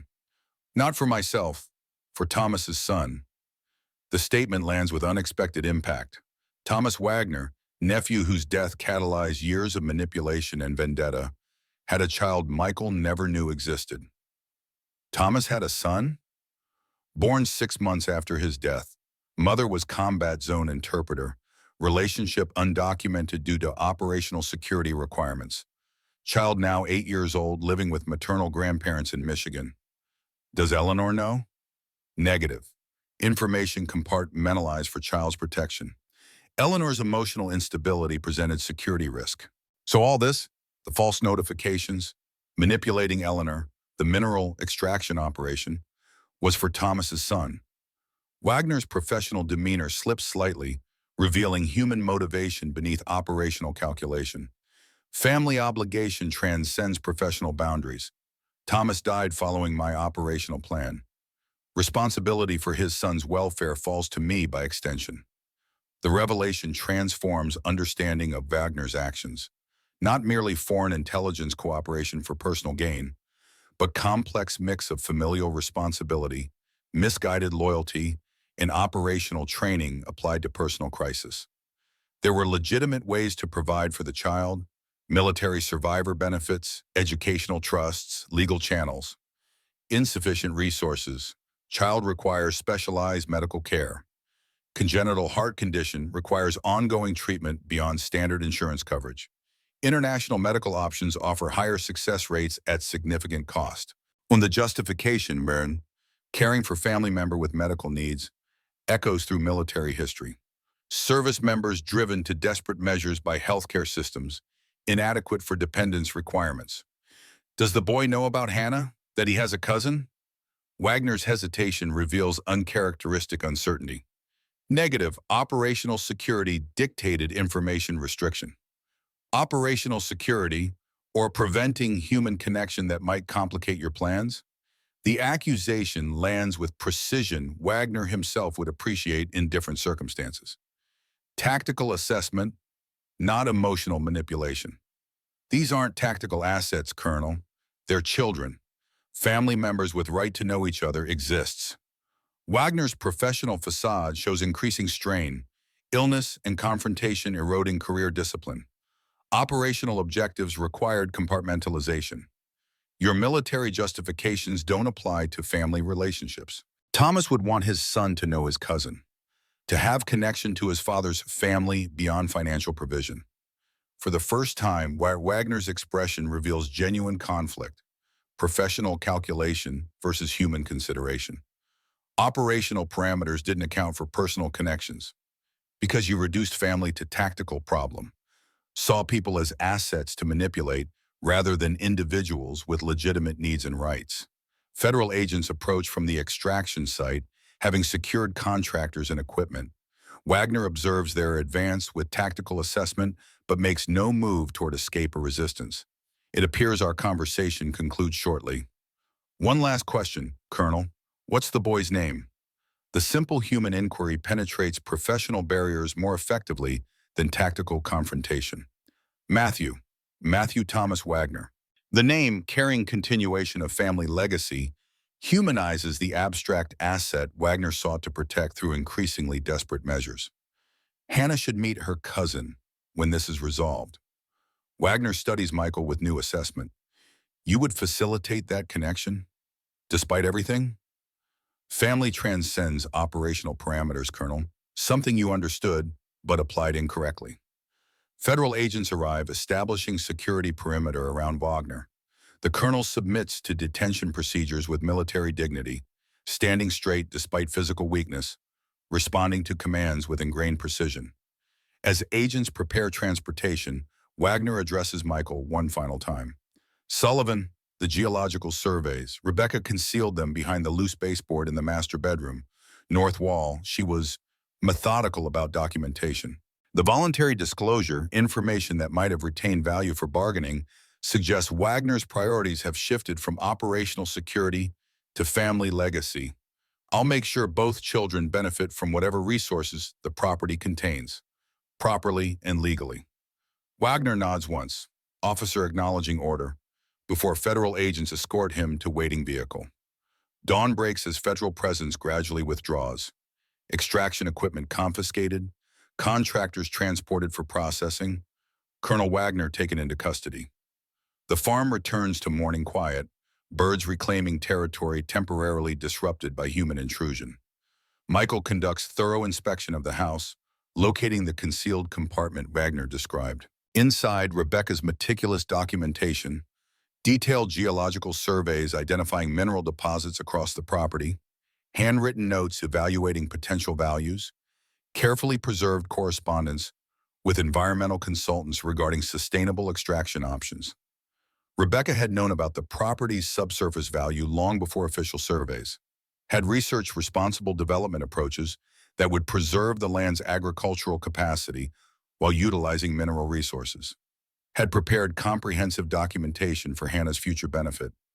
Michael drives to Lucy's house as promised, finding Hannah already awake, helping prepare breakfast. Her face brightens when he enters. Simple joy of promise kept.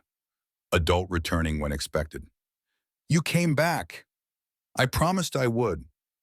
Lucy observes their interaction with quiet approval, the gradually strengthening bond between father and daughter, trust building through consistent presence rather than mere words. Everything settled at the farm. Michael's measured nod communicates resolution without alarming details. All taken care of.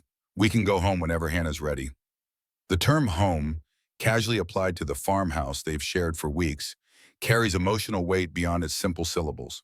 No longer just property purchased for $1, but shared space being transformed into family sanctuary. Hannah gathers her few belongings, saying proper goodbye to Lucy with childhood solemnity. The elderly woman embraces her with grandmother's affection. Visit again soon, next time without all the excitement. On the drive home, Hannah observes the government vehicles still present at the farm's perimeter, security team conducting final assessment before withdrawal. The bad men are gone? Yes, and they won't be coming back. Was it about the special rocks under our farm? Michael glances at her, continually surprised by her perceptiveness. Yes. How did you know about those? Mom showed me her special notebooks, said the rocks were my inheritance, something valuable I'd have when I grew up. Rebecca's foresight, preparing her daughter for future possibilities, even while her own future diminished, reveals parental dedication transcending personal circumstance. Your mom was right. There are valuable minerals under our land, and we'll make sure they're used properly, in ways that take care of the farm and your future. Hannah considers this with characteristic thoughtfulness. Can we use some to fix the barn and maybe get a horse someday? The simple request, child's priority amid complex adult considerations, centers perspective on what truly matters. Absolutely, a barn needs horses. At the farmhouse, Michael retrieves Rebecca's documentation from its hiding place, sharing it with Hannah as they sit on the porch steps. The technical information exceeds childhood comprehension, but Rebecca's handwritten notes connect daughter to mother across years of separation. Your mom was very smart. She figured out what was valuable underground and made plans for how to use it properly. Hannah traces her mother's handwriting with small fingers, physical connection to parent known primarily through others' memories. She said this farm would always take care of us if we took care of it first. The wisdom, land stewardship balanced with resource utilization, reflects values increasingly important in changing world. As afternoon sunlight bathes the farmhouse in golden light, Michael makes decision balancing security with compassion. Hannah, there's something important I need to tell you. Something about your Uncle Thomas. Hannah listens with remarkable composure as Michael explains Thomas Wagner had a son, a cousin Hannah never knew existed. A boy named Matthew living in Michigan with his mother's parents. A child who might someday become part of Hannah's extended family circle. Does he know about me? Not yet, but he will soon. Does he live on a farm too? In a city, I think, but he could visit our farm someday. Hannah considers this possibility with serious evaluation. I'd share my room and show him how to grow tomatoes. The generous impulse, sharing space and knowledge with unknown family member, reflects character shaped by Rebecca's influence despite limited time together. That's very kind. I think you two will get along well when you meet. When will that be? I'm not sure yet. There are some grown-up things to arrange first, but I promise it will happen. Hannah accepts this with trust that once seemed impossible, confidence in future promises based on consistently kept past commitments. That evening, as sunset paints the farmhouse in amber light, Michael and Hannah sit on the newly rebuilt porch steps. The property stretches before them, fields beginning to show care after years of neglect. Garden rows Hannah has planted flourishing in summer warmth, distant tree line defining boundaries of their shared domain. Will we stay here forever? The question carries no anxiety now, simply childhood curiosity about future possibilities. As long as you want, this is your home, your inheritance from your mother. Hannah leans against him, comfortable now in his presence. And you'll stay too? Yes, we're a family now. Hannah nods, accepting this reality that once seemed impossible. Mom would be happy. Yes, I think she would. As darkness settles across the land, stars emerging in the vast country sky, Michael sees the road ahead more clearly, raising his daughter, managing responsible development of the property's resources, perhaps someday facilitating a relationship between Hannah and her cousin Matthew, family connection extending beyond biological ties to shared legacy of parents who serve values larger than themselves. Hannah points toward the brightest star appearing above the eastern horizon. Mom said that one watches over travelers, helps them find their way home. Michael follows her gaze to the steady light piercing the gathering darkness. She was right, and we've both found our way home now. The farmhouse stands silhouetted against night sky, structure rebuilt from neglect and damage, like the family within its walls. Not perfect, still bearing scars of past trauma, but strong enough to shelter present peace and future possibilities.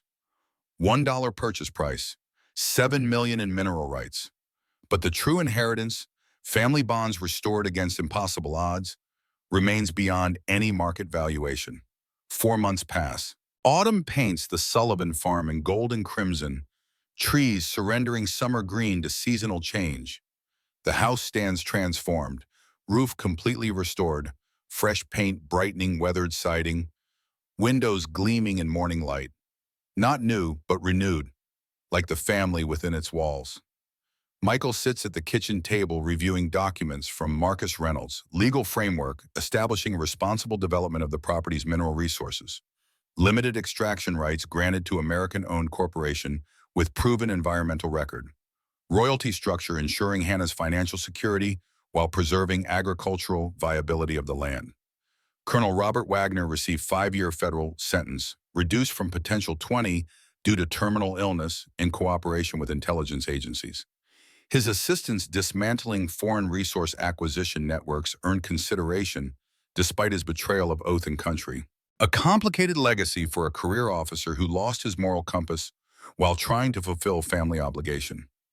Eleanor Wagner accepted 2-year probation sentence in exchange for complete cooperation. Her genuine remorse and limited understanding of her uncle's broader operations warranted leniency. She now teaches interior design at community college, donating time to veterans' housing initiatives, atonement sought through service rather than mere words. Hannah enters the kitchen, school books in hand. Public school enrollment, Michael's decision, supported by child psychologists, has accelerated her social development after years of isolation. Initial adjustment challenges yielded to natural resilience and intelligence. Her academic performance already exceeds grade level across all subjects. Ready for our visitor? Today marks significant milestone, first meeting between Hannah and her cousin, Matthew Wagner. Arrangements made carefully, with professional guidance ensuring appropriate expectations for both children. I made a welcome sign and picked tomatoes from my garden to give him. Hannah's generous spirit, intact despite years of neglect and manipulation, continues to surprise and humble Michael. Her capacity for kindness after experiencing cruelty offers lesson many adults never learn. The sound of tires on gravel announces visitors' arrival. Michael and Hannah step onto the porch as modest sedan approaches. From the vehicle emerge 3 figures, Matthew's grandparents, Ahmad and Layla Nazari, and between them, 8-year-old Matthew Thomas Wagner. The boy bears unmistakable resemblance to his father. Same determined chin, same observant eyes that miss nothing. His physical condition, while stable, shows evidence of ongoing medical challenges, slight pallor, careful movements conserving energy. Yet his expression carries childhood's natural curiosity and hope. Introductions proceed with appropriate adult formality, masking emotional complexity. The Nazaris, gracious despite difficult journey from translator service to American citizenship to unexpected guardianship of American soldier's son, express appreciation for invitation. Their dignified presence reflects cultural heritage balanced with embraced American identity. Hannah approaches her cousin directly, offering hand-picked tomatoes with simple ceremony. These are from my garden. I grew them myself. Matthew accepts the gift with equal seriousness. Thank you. I've never had garden tomatoes before. The children study each other, assessing shared features, noting differences, establishing initial connection that might someday develop into meaningful family bond. Later, as the adults converse on the porch, Hannah shows Matthew her garden. Their conversation drifts across the autumn air, Hannah explaining proper tomato plant care, Matthew describing city life in Detroit, both discovering common ground in books they've read and games they enjoy. Ahmad Nazari, retired interpreter who served alongside American forces through most dangerous periods of conflict, speaks with measured dignity about complex circumstances. We never expected to raise an American child. When our daughter died after Matthew's birth, we prepared to send him to Thomas's family. But Thomas's sister was not stable then, and Colonel Wagner insisted Matthew remain with us, with financial support from Wagner. Yes, monthly payments from sources we never questioned. Sufficient for Matthew's medical care, our modest living expenses. We believed it came from military survivor benefits. The complexity of Wagner's actions, genuine care for his great-nephew implemented through increasingly questionable means, defies simple moral classification. Matthew's heart condition, his treatment has been adequate. Layla Nazari, former nurse whose medical knowledge has proven crucial for grandson's care, answers with professional precision. Managed but not resolved, he will need specialized surgery within 2 years. American doctors recommend procedure only available at 3 centers nationally. Very expensive, even with insurance. The trust established from this property's mineral rights will cover all medical expenses. Hannah insisted her cousin's health be first priority for resource allocation. The Nazaris exchanged glance communicating complex emotions. Relief regarding grandson's medical care, discomfort accepting assistance from strangers, pride temporarily suspended for child's welfare. We cannot repay such generosity. It's not charity. It's family obligation. Matthew is Thomas's son. Thomas served alongside me, saved my life more than once. Whatever differences existed between our families, they don't extend to innocent children. Ahmed nods, the simple gesture carrying weight of man who has translated more than words across cultural divides. In our culture, family responsibility transcends individual differences. It seems some values cross all boundaries. The children return from garden tour, Matthew carefully carrying flowering plant in small pot. Hannah gave me this to grow at home. Says it's easy even for beginners. Hannah's thoughtful selection, hardy herb that thrives with minimal care, reflects consideration for city apartment limitations while offering cousin connection to growing things. As afternoon progresses, adult conversation turns inevitably toward shared past. Ahmed served as interpreter during operation that claimed Thomas Wagner's life. Witnessed events from perspective neither American soldier nor Taliban fighter could access. Thomas Wagner was respected by local villagers, unusual for American officers. He learned basic Pashto phrases, showed respect for elders, understood cultural boundaries. When he changed patrol route that final day, some of us suspected operational shift beyond standard patrol. He received separate orders, special directive for high-value target. Ahmed nods, confirmation rather than surprise. The target was real. Kazim Hassani, Taliban commander responsible for dozens of civilian deaths, including school bombing that killed 17 children. His elimination, while officially unclaimed by coalition forces, brought significant relief to local population. The context, human impact beyond classified operational parameters, adds dimension to mission that claimed Thomas Wagner's life. Not merely strategic objective, but protection of innocent civilians, including children like those now playing in autumn sunshine. Thomas knew the mission's importance and its extreme risk. He told my daughter the night before patrol that some obligations transcend personal safety. That responsibility sometimes requires ultimate sacrifice. The sentiment, expressed by soldier anticipating potential death, echoes across generations to present responsibility for children left behind. Legacy consisting not merely of genetic connection, but values transmitted through example and memory. As evening approaches, the Nazaris prepare to depart, long drive back to Michigan requiring early start. Plans established for future visits, communication channels open between families once separated by misunderstanding and manipulation. Matthew and Hannah exchange formal goodbye with children's solemnity, promises made for letters and video calls. Their connection, tentative yet genuine, represents healing beyond individual families to broader national fabric torn by war, sacrifice, misunderstanding, and reconciliation. After visitors depart, Michael and Hannah sit on porch steps watching sunset paint western sky in brilliant orange and purple.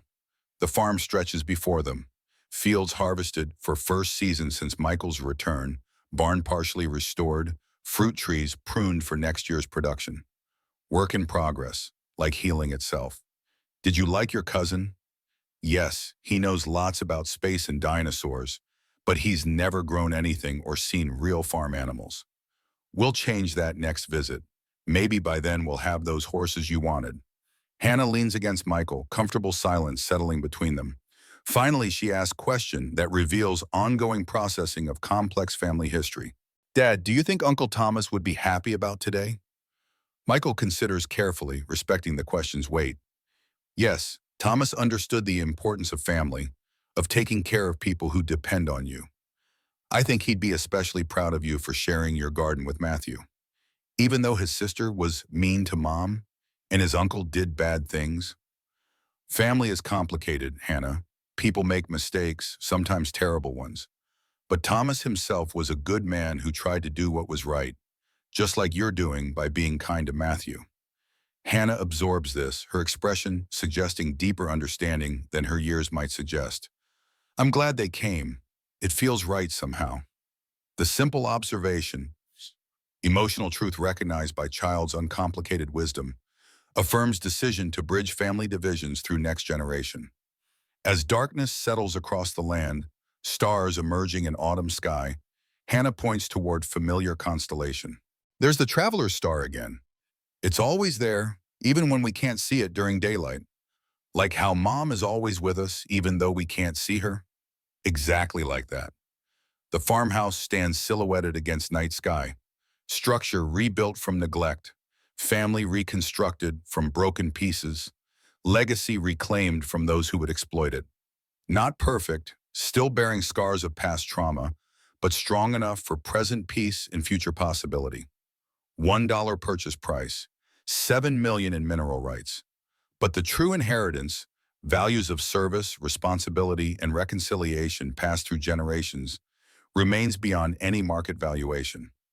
America itself reflected in microcosm, damaged but healing, acknowledging past failures while honoring individual sacrifice, imperfect but striving toward better future through each child who carries forward the best of those who came before.